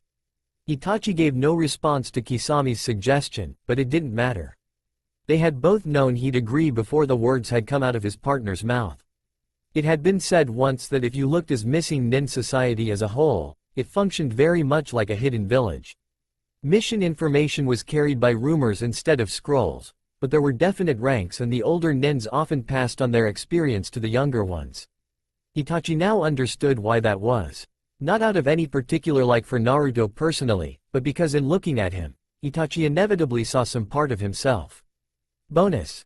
Physics of big-ass swords. Having a decent knowledge of rotational motion is a necessity for any decent swordsman. The first fact is that the distribution of mass is very important.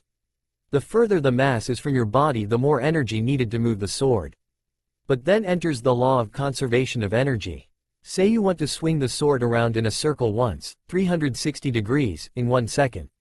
And say that, if you hold the sword at the end of the handle and away from your body, it takes 5 units of energy to swing it.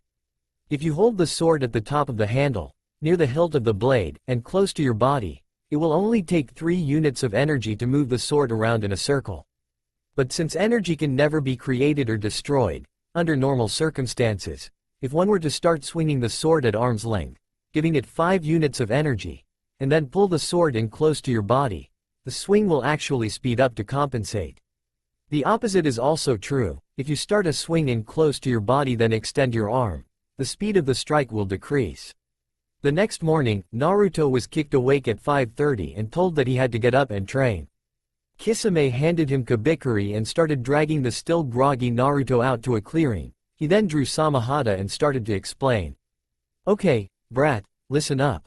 Itachi and I don't think you're ready for this mission yet, so you're going to be getting a 2-week crash course on how to be a missing nin. Your mornings will be spent doing taijutsu and swordsmanship training with me, and your afternoons will be devoted to Itachi teaching you the more general skills you'll need to stay alive. With no more words, Kisame charged. Caught unaware, Naruto was slammed fully awake as he tried to parry Kisame's first strike. Tried being the operative word. He was thrown backwards by the force of the blow. The next 2 hours were spent pretty much like that. Kisame attacked from somewhere, Naruto tried to block. It took 45 minutes for Naruto figured out that this was not strength, but creativity and instinct training. Naruto figured out early on that he could never overpower than Sharkman, but he found there were tricks he could use. After trying to deflect shuriken with his sword the way he would with a kunai the first few times, he realized that if he turned the sword sideways, it was wide enough to shield him completely. He also found that the best way to block Kisame's attacks was to counterattack. If they both charged each other at the same time, Kisame would lose the momentum advantage he had when Naruto was just standing there, waiting for the impact. Sometime around 7:30 they had breakfast. Kisame and Naruto had bacon and eggs. Itachi had orange pocky. Right after breakfast they were back to training, only this time Kisame was actually teaching. He took Naruto through the basics of holding and swinging a sword, and then taught him some basic routines to practice. Kisame felt this was very important, because he had seen some moments in their pre-breakfast practice where Naruto had pulled off a truly amazing block, only to be overpowered because he was holding the sword in the wrong place or at the wrong angle. By the time lunch rolled around, Naruto was exhausted. After lunch, Itachi replaced Kisame, took one look at him, and declared he needed new shoes. Naruto was still wearing his now rather beat-up impromptu sandals he had made from the remains of his boots. It was for this reason that Naruto found himself in a shoe store in the nearest town an hour later. Naruto had complained that it was a long run for shoes until Itachi mentioned that he sometimes ran for half a day to get his weekly pocky supply. Naruto blindly picked out a pair of boots, which Itachi carefully examined before nodding. Naruto paid for the shoes and they ran all the way back to camp. Naruto, now completely wiped, glared at Itachi across what he had now come to call the training field. Suddenly, without warning, the old Itachi was back, the one that used to give him nightmares. Naruto's body ceased to function as every part of him screamed for him to run, but he couldn't move. Just as quickly, the feeling was gone, and Naruto looked at Itachi in awe as the Sharingan user pulled out a stick of banana cream pocky and started to eat it. Today's lesson, Itachi said between bites, is for you to figure out what I just did. I'll repeat it as many times as you like. And he did just that. The first few times, Naruto was just as shocked and frozen as the first. But slowly, as the afternoon went on, he started to resist the feelings, and as he did, he started to notice little things. The way Itachi shifted his posture slightly. The way his eyes narrowed. The way he angled his head. the way his muscles tightened. The list went on until suddenly, Naruto's eyes widened in understanding. Itachi wasn't moving, but somehow. "It's everything," Naruto said, "you're changing everything." Itachi nodded slightly. "Orochimaru calls this killing intent," he said, "but what it really is the accumulation of fear stimulus." Seeing the blank look in Naruto's eyes, Itachi tried to come up with another way to explain it. "What do people do when you glare at them with your red eyes?" Itachi asked. "They get afraid?" Naruto responded hesitantly. "Exactly. And what do they do when you bare your fangs at them?" Itachi asked again. They get more afraid," Naruto responded, wondering where this was going. Itachi continued on, "Right again. But, Naruto, we are a race that has huge numbers of instincts that we never need to use anymore, instincts left over from when we were primitive hunters. And there are over 100 more subtle movements that automatically set off a fear reaction in humans." Naruto felt a chill run down his back and Itachi continued on. "I just shifted my weight as if I was going to attack, and I'm sure you felt some fear?"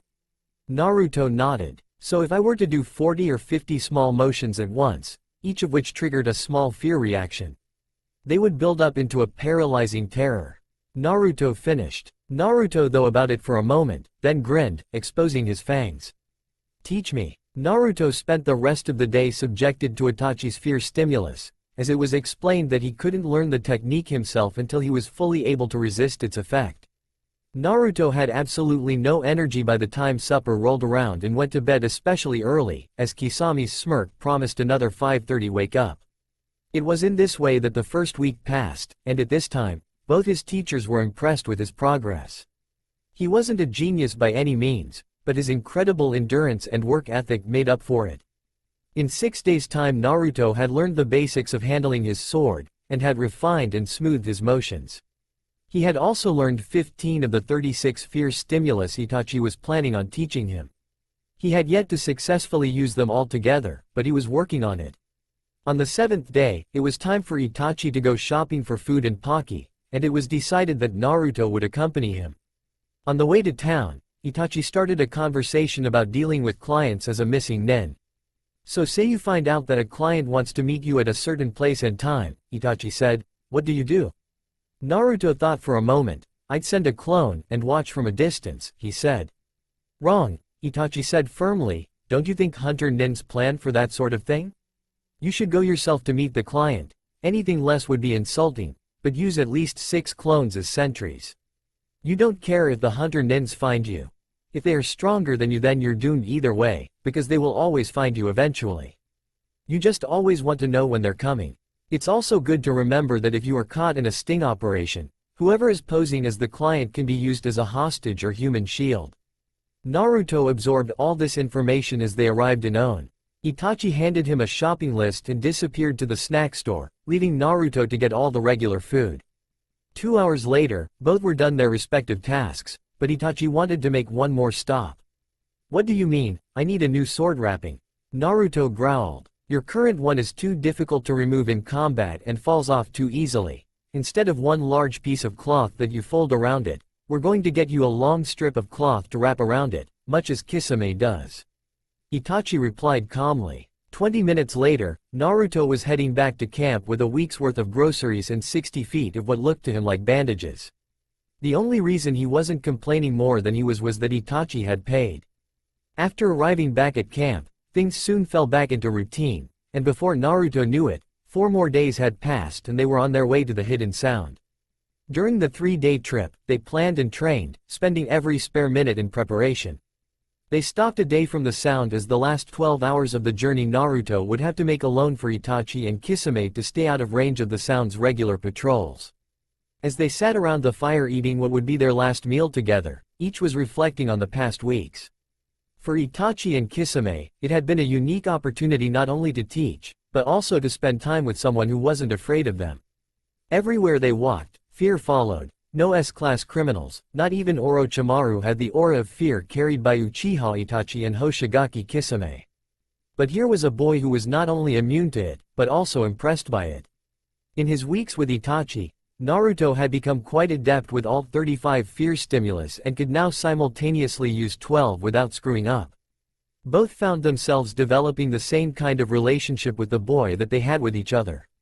They didn't necessarily like each other, but they accepted and tolerated each other. And for people like them, that was enough.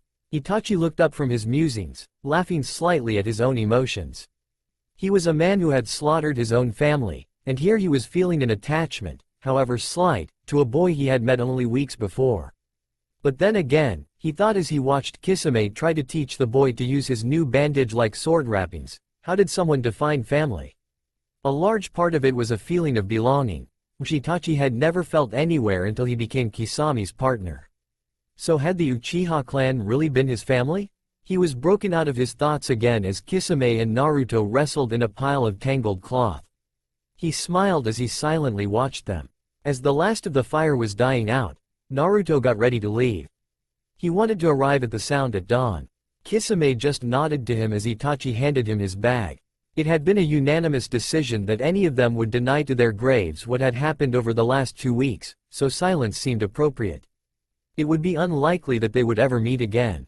Naruto turned and ran out of the camp. Halfway to the sound, he stopped for lunch and found a box of double chocolate Pocky in his bag. Naruto carefully approached the gates of the hidden sound. The gates were open and there was a small amount of traffic going in and out. Naruto waited for his turn and line, then approached the guard. "Who are you and what is your reason for being here?" the guard asked in a bored tone. "Fushicho Naruto is my name and I'm here to see a swordsmith about getting this." He gestured to the neatly wrapped kabikiri hucho on his back, fixed up. Naruto spoke without a shred of hesitation. He had practiced his speeches until he knew them backwards and forwards. The guard looked at him curiously. "Village of origin? Mist," Naruto replied. "Equivalent rank? Chunin. Time since you left your village? 1.5 years. The guard appeared satisfied and waved him through. Naruto entered the village with his heart pounding. The last question hadn't been one they'd rehearsed. The next few moments were some of the most anticlimactic of Naruto's life. Hidden Sound looked like, well, a village. He wasn't sure what he had been expecting, but this wasn't it. With the exception of the slightly more rough around the edges look the sound had, it could have been Konoha. Naruto just wandered around for a few minutes, basking in all that was the village of the Hidden Sound, but he soon remembered that he had a mission, and one that was very dependent on timing. After a few minutes of asking around, he was pointed in the right direction and found himself in front of a house. The nameplate of the door read, Kirin, but it didn't look like a shop of any kind. Then he saw smoke coming from the backyard. He jumped over the fence and his face blanched. There was no way this person could be anyone other than Kisame's brother. There couldn't be many people in the world that looked so shark-like. He appeared to be pounding on a red-hot hunk of metal, but Naruto didn't see any fire. He observed the man for another minute or two, watched him dunk the metal into a bucket of water, and suddenly his hands were forming seals. Naruto watched in interest. Suddenly the man spoke, "Gukaku no Jutsu," he called as he breathed a flame that engulfed the metal.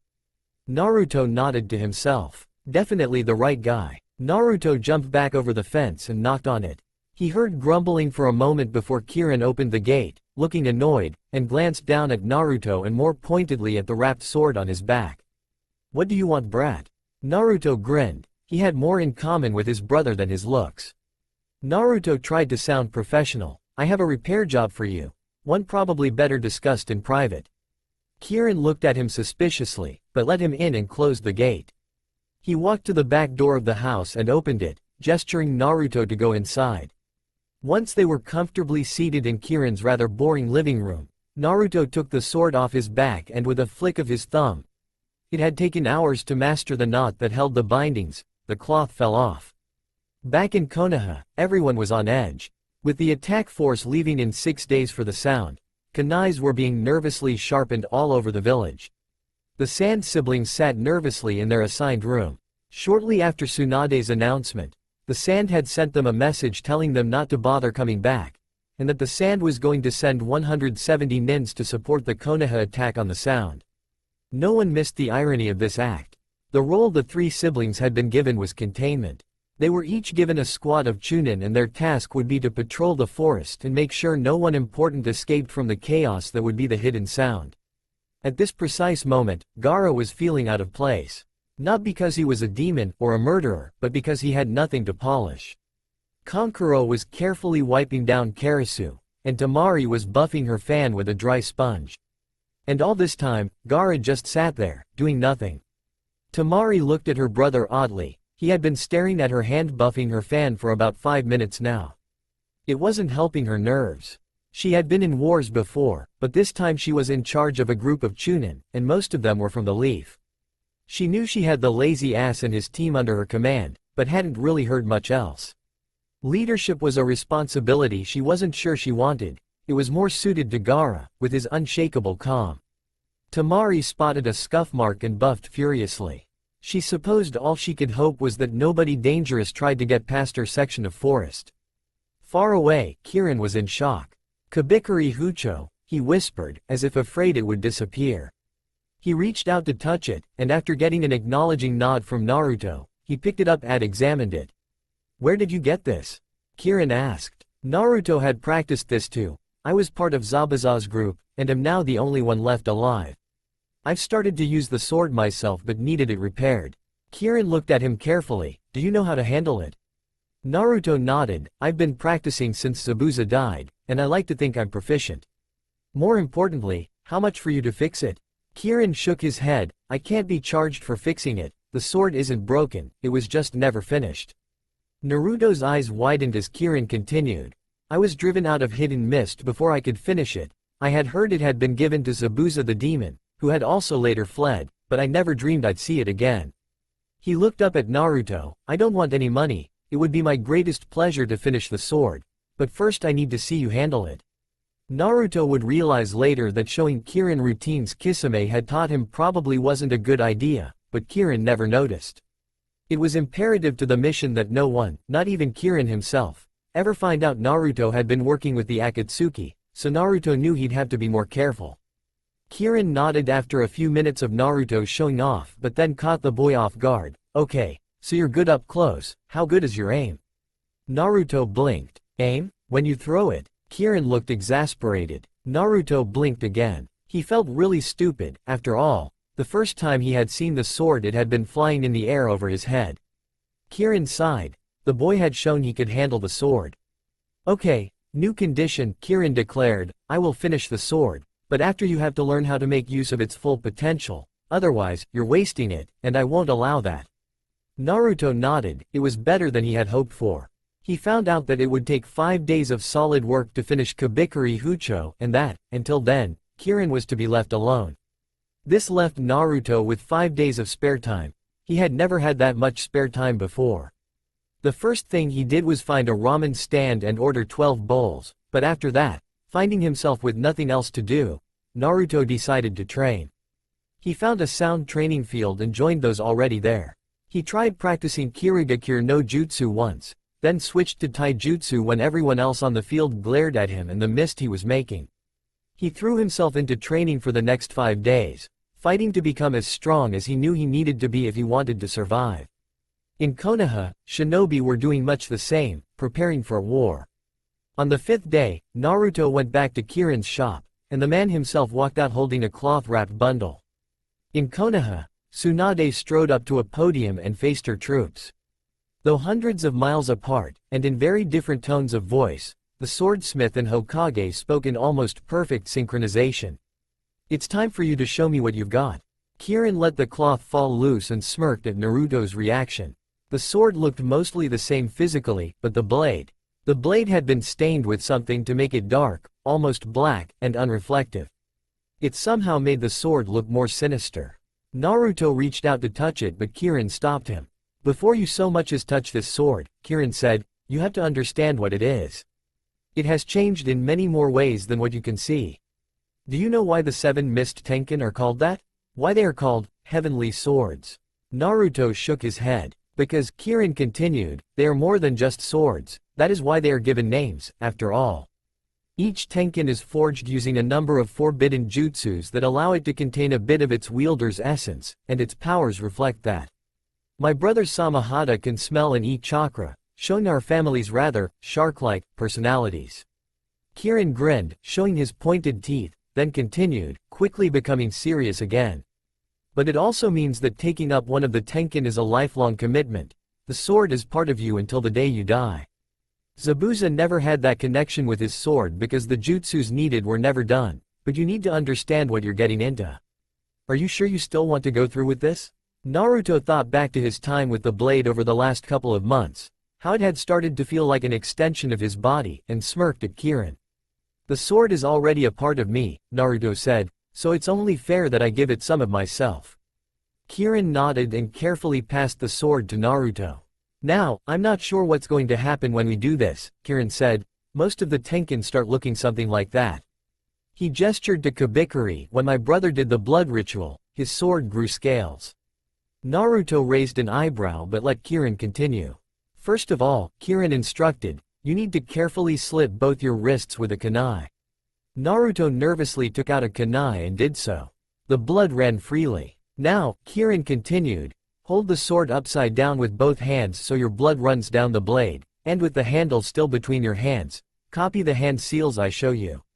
Naruto did so, and as he finished and held the last seal, his blood soaked into the blade, his wrist wounds healed, and he felt something torn out of his body. He fell to one knee, leaning on the sword as a vortex of red and blue chakra spun around him. He felt an odd burning in his belly and looked down to see his seal spinning furiously, exactly as it had done with the Shikafujin Kai. Suddenly, he felt the chakra sucked back into his body, but he watched as the outer two seals on his stomach disappeared, leaving only the spiral seal. Naruto panicked for a moment, then took a deep breath and felt inside his body. He was pleasantly surprised to find the Kyuubi's chakra still sealed, exactly where it was supposed to be. But there was something missing, and he felt an odd tugging at the back of his mind. Hearing Kirin gasp slightly, he came back to the real world and had his breath stolen from him. The dark blade was now engraved, in the most precise detail, with the image of a blood-red nine-tailed fox locked in combat with a deep blue dragon. A moment later, the name inscribed near the handle started to shift, the kanji twisting and reforming to read. Seirei Kurite, Spirit Cutter. As he sat there on the ground, he felt a feeling of confusion emanate from the sword and burst out in hysterical laughter. The sword had taken part of him, but it had also taken the soul of the Kyuubi. 15 minutes and a hell of a lot of explaining later, Kirin was nodding his head. When he thought about it, it made perfect sense. The jutsu was designed to take part of a person's soul, and no matter how powerful the seal, the Kyuubi's soul would be far less attached than Naruto's own, so the jutsu had taken it. This left Kyuubi's chakra inside Naruto, still happily mixing with the help of the remaining spiral seal, as well as a confused demon fox inside the sword. That was another thing Naruto found odd. He could vaguely feel what the fox was feeling and thinking. Currently, said fox was very off balance. For years he had been in that cage, able to feel all his chakra but perceive nothing. Now, he could feel things around him, but drawing on chakra was like drinking the ocean through a straw. His feeling wasn't a form of sight exactly, just a perception of things nearby. He also found that he had a somewhat empathic connection to the brat. Naruto was sitting on the floor of Kirin's living room when he felt it, a slight pull on his chakra, and realized the fox was trying to draw on it from inside the sword. Curious, he loosened his chakra control and let the fox take some. The sword started to flicker with a red glow. Kirin walked back into the room to see Naruto holding the sword, which was surrounded by a fluctuating red aura. He sat down on the couch and observed the boy. Kirin had never seen a situation like this before and was fascinated. Further experimentation revealed that the Kyuubi, if given enough chakra, could manifest parts of his body. This resulted in no small number of nicks and gashes on Naruto, as the fox was still just a little irked about the arm severing incident. It was this, however, that led directly to the next discovery. Naruto could not only control how much chakra the fox got, he could use his own chakra to manifest. Nothing as complex as what the Kyuubi could manage. After all, Naruto had to his own body he had to worry about controlling. But he soon found he could send a small burst of chakra from the sword. Kirin suddenly broke the silence. Now I get it, he exclaimed. Naruto was about to ask what Kirin got but didn't have time as the shark man just kept speaking. What was it you said before the ritual? That you felt the sword was part of your body. That's the power of your sword, to exude chakra from it as if it were a part of your body. But Kyuubi complicated things. That also explains the engraving. The red nine-tailed fox is obvious, but the blue dragon represents your chakra. Kirin rushed on, now completely lost in his own world. The two creatures in the engraving are fighting, but they're also intertwined, much as you must be. Therefore, your essence is mixed with the demons, and that's what's holding Kyuubi's soul in the sword. Naruto looked cautiously at Kirin.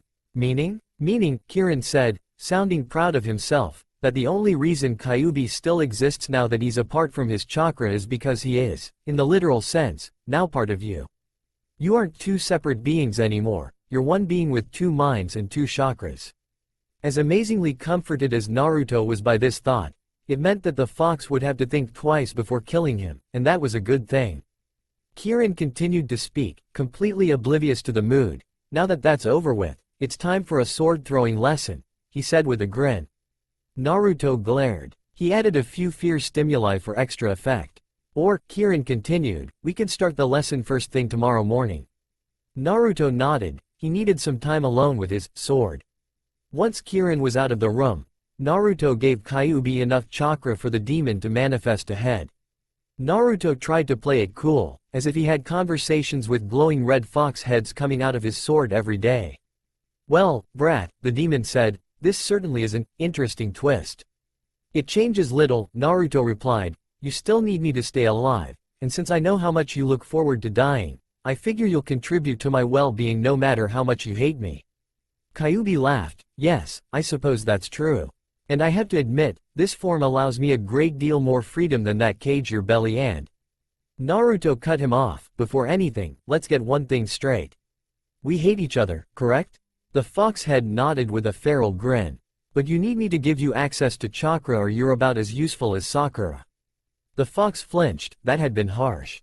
But I'm stuck with you either way. So here's how things work.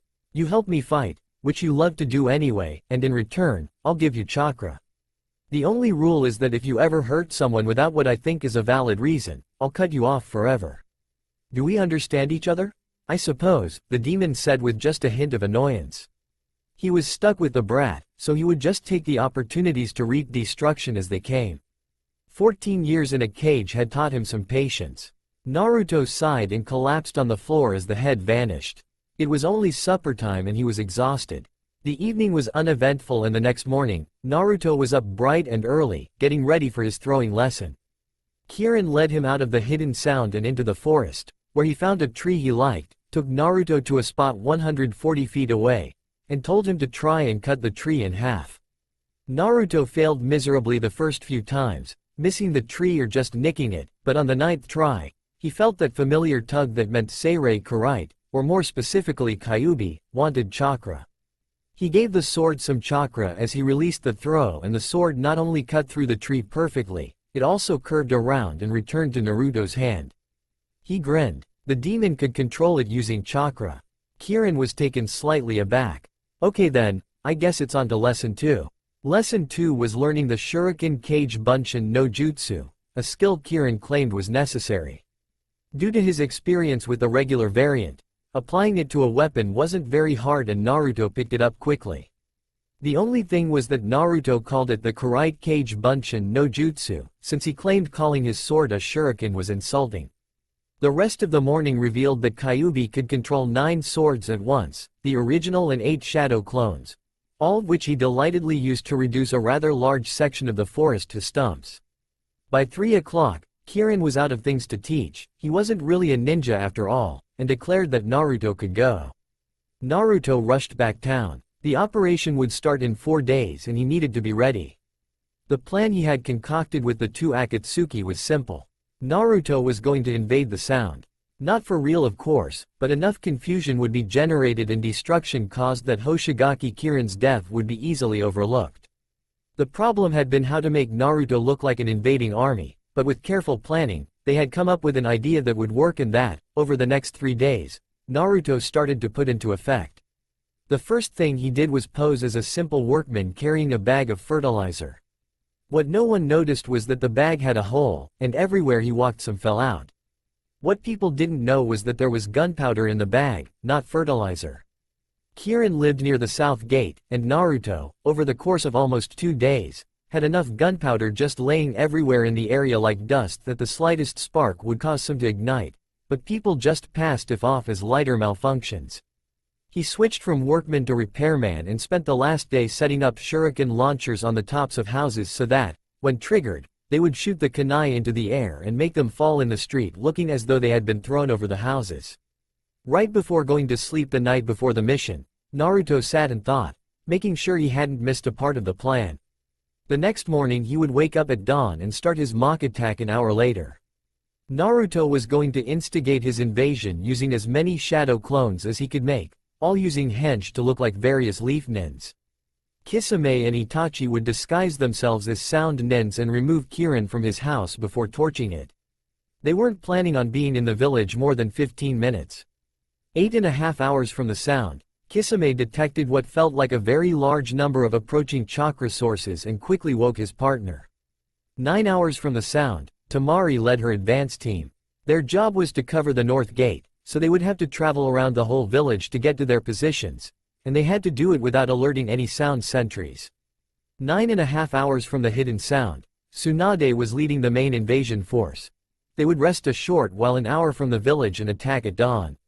Half an hour before dawn, Naruto was knocked off of Kirin's couch, where he had been sleeping, to see Kisame and Itachi above him, disguised and looking like sound nens.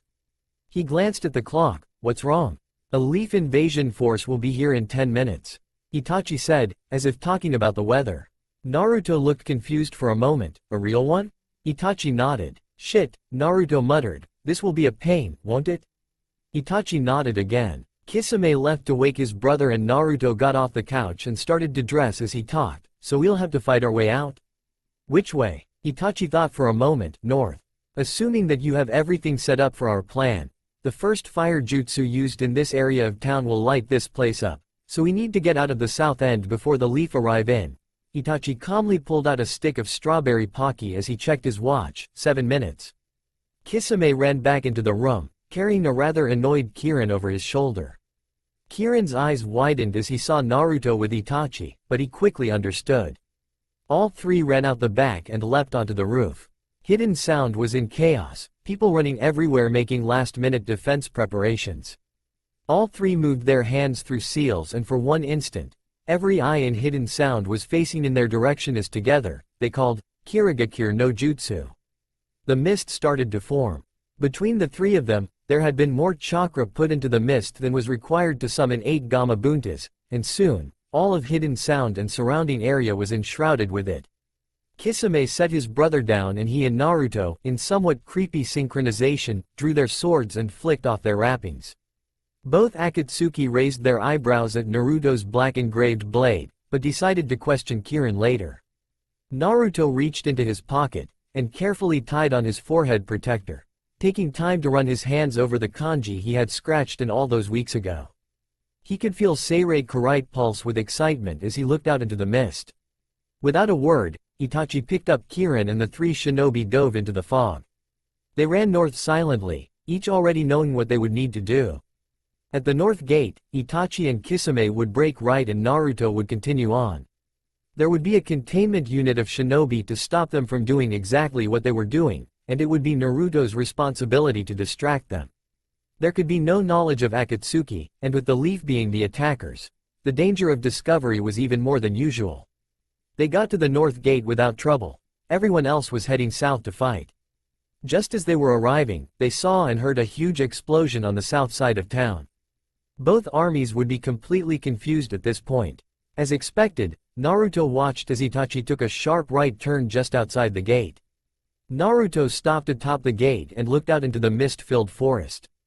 Everything he had done since he left his village was for this moment, to look out over what would soon be a battlefield not as a Konoha Genin or even as a Konoha Nukenin, but as Fushicho Naruto. His face widened into a dark grin. Then again, he thought, to his opponents, he would be nothing more than a demonic mirage. Akamichi Choji looked cautiously into the mist. He had used his multi-size no jutsu as soon as this unnatural fog had rolled in. Less than 40 feet away, Naruto was cursing silently. He knew it was soft, but he really didn't want to kill those few people who had been relatively nice to him. He hefted the eager sword and sent it a clear message. No killing unless Naruto said so. The sword pulsed in his hand and he pulled back his arm and threw. Choji felt something coming and dove out of the way as it flew past him. It had looked like a huge sword.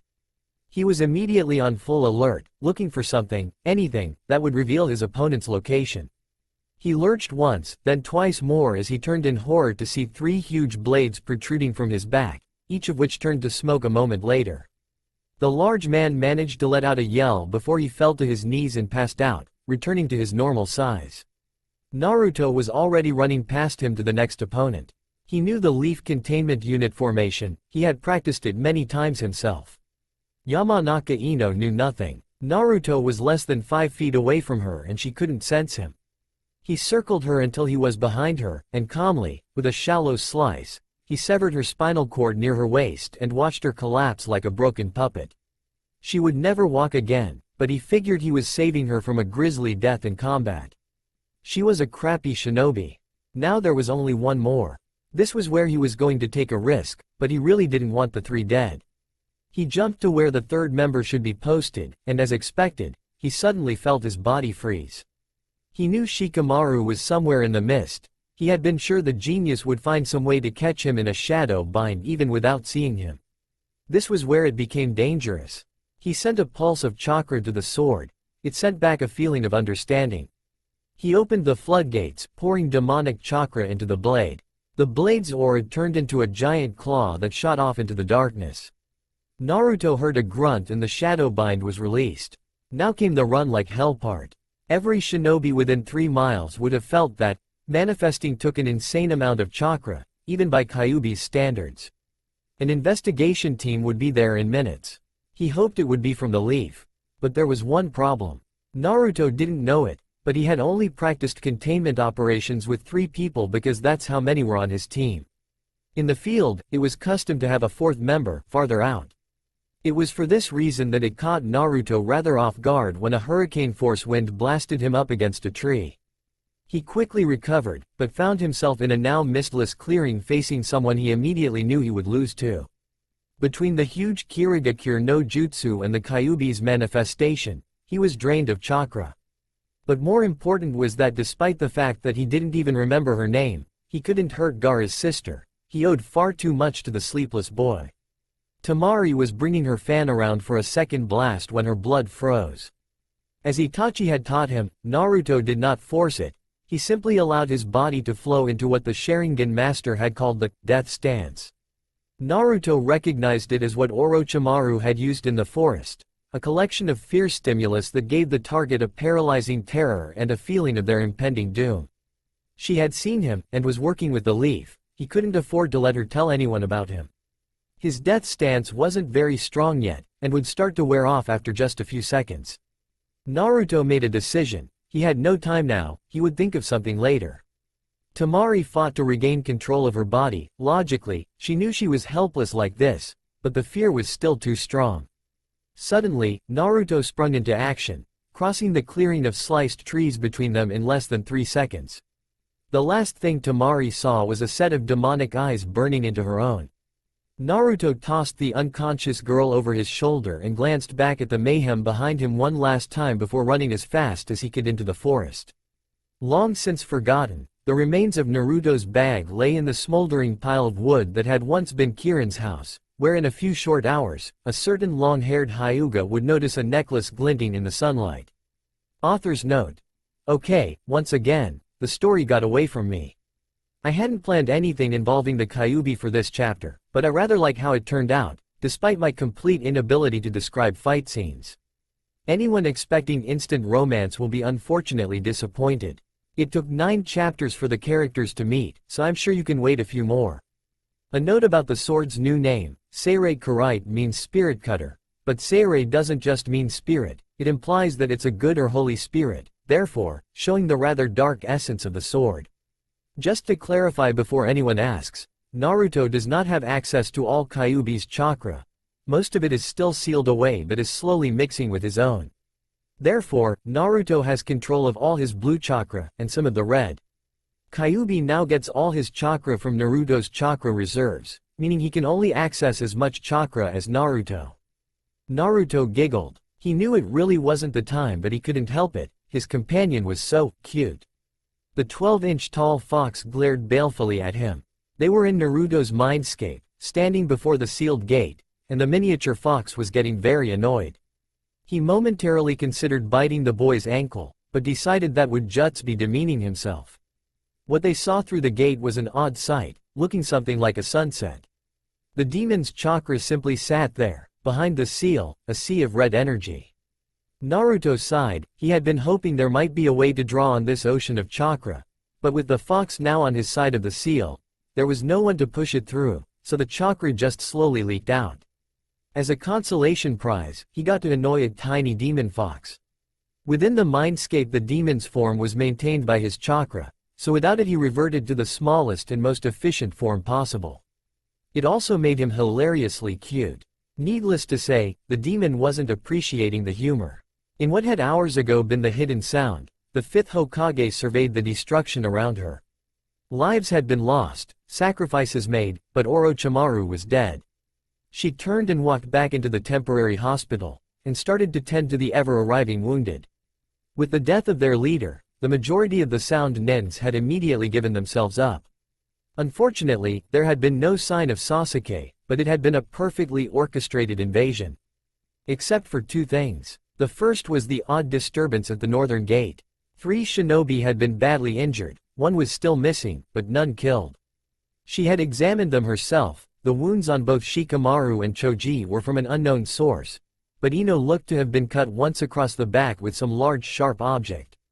It wasn't a cut designed to kill, too shallow, and it showed too much forethought to be an accident. Choji had 3 deep gashes in his back, and Shikamaru looked to have had his arm almost torn off by some huge hand, but these wounds too were non-lethal. Whoever attacked them had been holding back. She was waiting for one of the 3 to regain consciousness and give her a better picture of what happened, as Gaara had been very restless since the news of his sister's disappearance. The other problem, and honestly, the one really bothering the Hokage, was the discovery of the necklace. Hyuga Neji was in the hospital with a rather bad case of chakra burn from using Kaden too much, and had mentioned in passing that he had found a necklace that looked exactly like the one Naruto used to wear. Now, when Hyuga Neji said, exactly like, he didn't mean, really similar to, like most people did, he meant exactly like. Tsunade had immediately demanded he show it to her, and he had. It was the same necklace. Somehow, weeks after his death, Naruto's necklace was showing up in the hidden sound. Something wasn't adding up. Tsunade wasn't sure what it was yet, but it was there, that nagging feeling that she'd missed something. She was broken out of her thoughts as a group of civilians were brought in. They had been in a building crushed by Manda. Temari was floating. Her body was weightless, surrounded by nothingness. Sight showed nothing but blackness. Ears heard nothing but cursing? Temari slowly opened her eyes, blinking into what felt like very bright light. Once she was mostly aware and started to take some notice of her surroundings, she realized she was sitting, leaning against something, and couldn't move her arms. She was now waking up very quickly. Abruptly, the cursing she had been hearing stopped, and her eyes finally focused just in time to see a set of dark red eyes looking into hers. Suddenly, she remembered. She had lost in the forest, but then, her eyes widened in fear. There was only one reason to keep a shinobi alive and awake. Torture them for information. In a panic, Temari desperately tried to bite off her tongue, but suddenly felt a hand shoved into her mouth, so she bit it instead. Naruto grimaced. He knew what her initial reaction would be, but still, his hand was in a world of pain. He grabbed her head with his other hand and forced her to look at him again. "First thing," Naruto said in a rather strained voice, "I am not going to torture, kill, violate, abuse or harm you, so for the love of God stop biting my hand." Temari dug her teeth in for another second, and then let go, glaring at who she now realized was her captor. Naruto shook his hand to get the blood flowing again, then smiled politely at the struggling girl. "My name is Fushicho Naruto, and yours is?" Temari glared. "Screw you." Naruto's polite smile turned into a grin as he raised his sword and brought it down sharply. Temari screamed. He stopped the blade less than an inch above her head. Tears started to form in the corners of her eyes. "Bastard," Temari growled. "Your name?" Naruto said, his grin still in place. "Temari," she spat her name at him, like it was a curse. Naruto considered this for a moment, and then nodded before turning and walking into the woods. "Don't go anywhere, Temari-san," he called over his shoulder. Once he was out of her line of sight, Naruto collapsed against a tree. He had never, in all his years as a shinobi, been the one in control. He had always been someone's subordinate. For the first time ever, he was calling the shots, and it scared him senseless. He knew that act like Kisame trick wouldn't hold up for long. He wasn't that good at being mean. And anyway, the girl had already seen too much of him for releasing her to be an option, so he would have to keep her nearby until he thought of something else. Naruto resisted the urge to start cursing again. Now alone, Temari took time to more carefully examine her position. She was sitting on the ground with her back against a tree and her hands were bound behind her. She noticed a moment later that her hair was loose, and pondered this before she tried to move her hands again. The bastard had bound her with her own hair ties. Her fan was also nowhere in sight, something that bothered her greatly as she was almost useless in a fight without it. Just as quickly as he had left, the bastard, as she now referred to him, walked back into her line of sight. Temari decided that she should start the conversation this time. "I really hate you," she said, using her most menacing tone. To her astonishment and indignation, the bastard started to laugh at her. 30 seconds later, he was still laughing and Temari was thinking he'd maybe lost his mind when he finally calmed down and managed to respond. "You hate me?" Naruto said between giggles. "Listen, little girl, there are a very large number of people in this world who hate me, and pretty much all of them are more frightening than you. Hell, I'm more afraid of my sword than I am of you." It was a minor point that Naruto was actually 3 years younger than the Sand Nen, but she didn't need to know that. Naruto suddenly became serious, "But all that is really unimportant. What is important is that right now, you are in my control, and you are also very pissed off about it." Not getting any feedback, Naruto continued on. "I'm going to give you a hypothetical situation, and you need to tell me what you do, agreed?" Temari glared. Naruto took that as a yes. "You," he said, "are a missing nin, one who has protected their identity so well. There are 3 people in the world who know who you are. Then one day, an enemy sees you, someone who could identify you. Normally you'd kill them, but something is preventing you from doing so. What options are left over?" Temari had long since figured out where this was going, and didn't like the answer she was coming to. Seeing she understood his point either way, approached her while continuing to speak. "So as you can see, there's no point in being angry at me since I have no more control of this situation than you do. I can't kill you and I can't let you go. So now that we understand each other," he cut through her bindings. Within half a second, Temari had a hidden kunai in her hand and was getting ready to stab. A half second later, she was on the ground, her arm twisted around backwards and the kunai now pointed at the back of her neck. "Nay Temari-san, we will probably have to put up with each other for a while, so please don't do that," Naruto said while removing his sword from his back and placing it next to her. "I need to go hunt for something to eat. You may move 20 feet in any direction, but no further, and must always have this sword right next to you." He then released her arm and casually walked off into the forest. As was expected, within moments he felt the sword sending him an image of Temari getting ready to run, so Naruto sent back an image of Temari restrained by fox claws, along with what remained of his chakra. Temari almost screamed again. When she was about to run, the sword grew clawed arms and grabbed hold of her. Naruto walked back into the clearing. "One more thing Temari-san. The sword is intelligent." He paused. "But I see you've already learned that." He again walked into the forest. Temari lay on the forest floor staring at the darkening sky, her arms stretched out and the sword lying silently next to her. "You know," she said to it, "I've always thought of myself as somewhat of an authority on weird homicidal shinobi, but this guy is something else." She sighed. "I mean, 24 hours ago I was preparing for a minor role in an invasion. Now, my team is probably dead. I'm in a forest somewhere, prisoner of a demon-eyed boy who manages to be polite and terrifying at the same time, and being guarded by a sword. Amazingly, the sword remained silent. It's like I'm living a twisted nightmare." Temari rested a hand on her forehead as she felt a breeze, but suddenly jumped upright as she heard a voice behind her. "Is it really that bad? I mean, I know the slitted red eyes thing throws people off, but I think terrifying is a little strong." "Annnd," he said, drawing the word out. "I'll have you know that not a single one of your minions is dead. though I did cripple the blonde one. Temari glared yet again as Naruto grinned at her. So what are we having to eat exactly? Temari asked annoyedly, she really was hungry. One dead rabbit and one box of double chocolate Pocky, Naruto said as he grinned wider and held out both hands. Temari just hung her head. The boy was crazy. He had to be. She would laugh herself silly at him if he couldn't kick her ass so efficiently. Come to think of it, even his sword had immobilized her without much effort.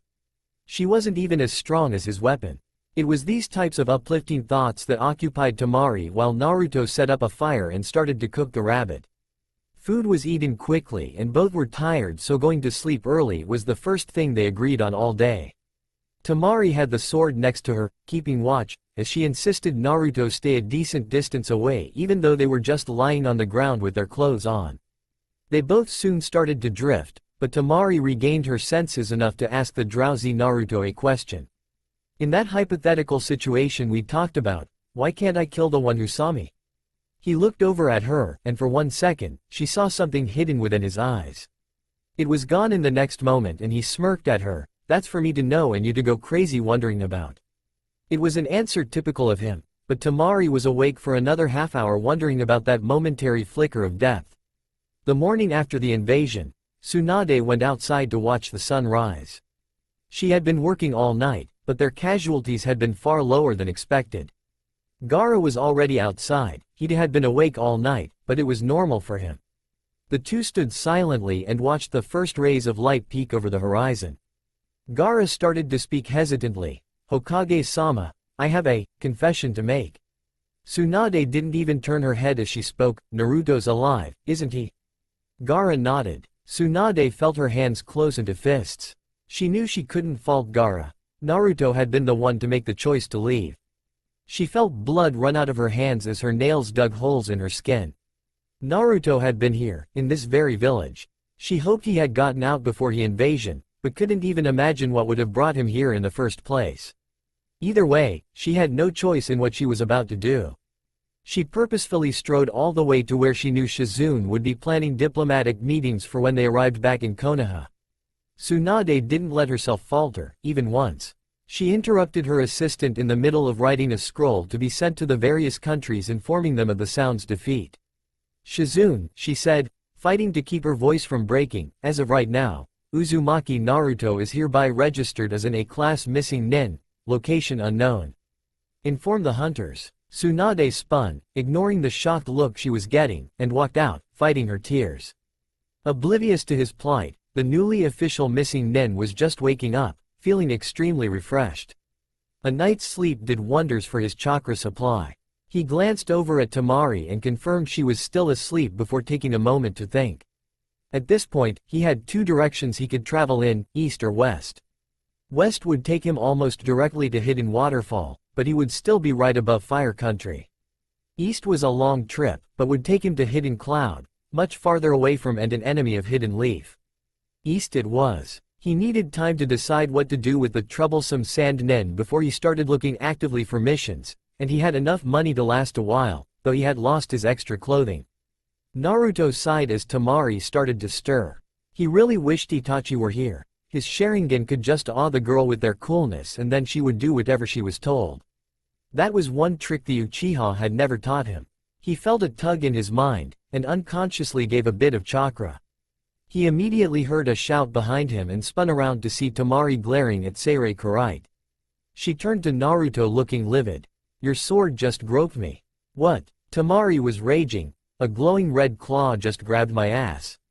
Naruto looked at her skeptically, but then he started to get a feeling of satisfaction from Kyuubi.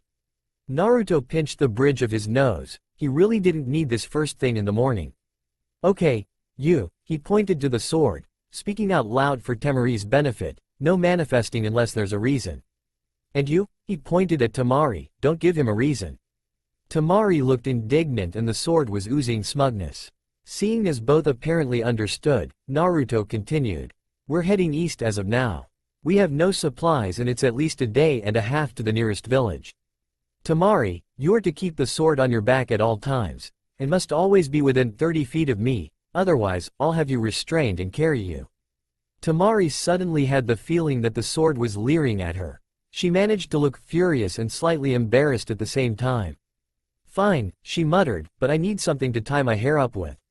Why? Naruto immediately asked. 2 reasons, she said annoyedly, it falls in my face, making it hard to see and look stupid. Naruto pondered this for a moment, speaking as someone who has spent his life around whiny girls who spend all say on their appearance. Your hair looks fine, and I'm the only one who can see it anyway. But if you're having trouble seeing, there's always the option of being carried. I'll be fine, she growled. They were soon moving through the forest at a fast pace, Tamari wondering the whole time whether the first part of the bastard's last comment had been a compliment or insult. The news that Naruto had been registered as a Nukenin spread like wildfire through the Leaf Camp. It was quickly the most popular topic of gossip in camp. A great number of shinobi were already pushing to have a special squad of hunter nin devoted just to killing the foxboy.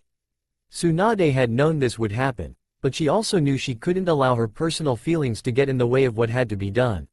She felt a presence behind her and turned to see Amino Uruka standing nervously by the door of her tent. She gestured for him to enter, and he did, bowing quickly. Hokage-sama, I've been hearing some, the brown-haired Chunin paused, unsettling rumors around camp and wanted to confirm them with you. Is it true that you registered Naruto as a missing nin? Tsunade nodded. It now appears that he faked his own death to cover his betrayal. She finished sadly. Uruka looked at the ground sadly. In that case, Hokage-sama, there's something I'd like to give you. I want you to seriously consider it, please. He handed her a piece of paper before running out of the tent. Tsunade looked at what he had given her and her eyes widened. It was an application to join the hunter nin,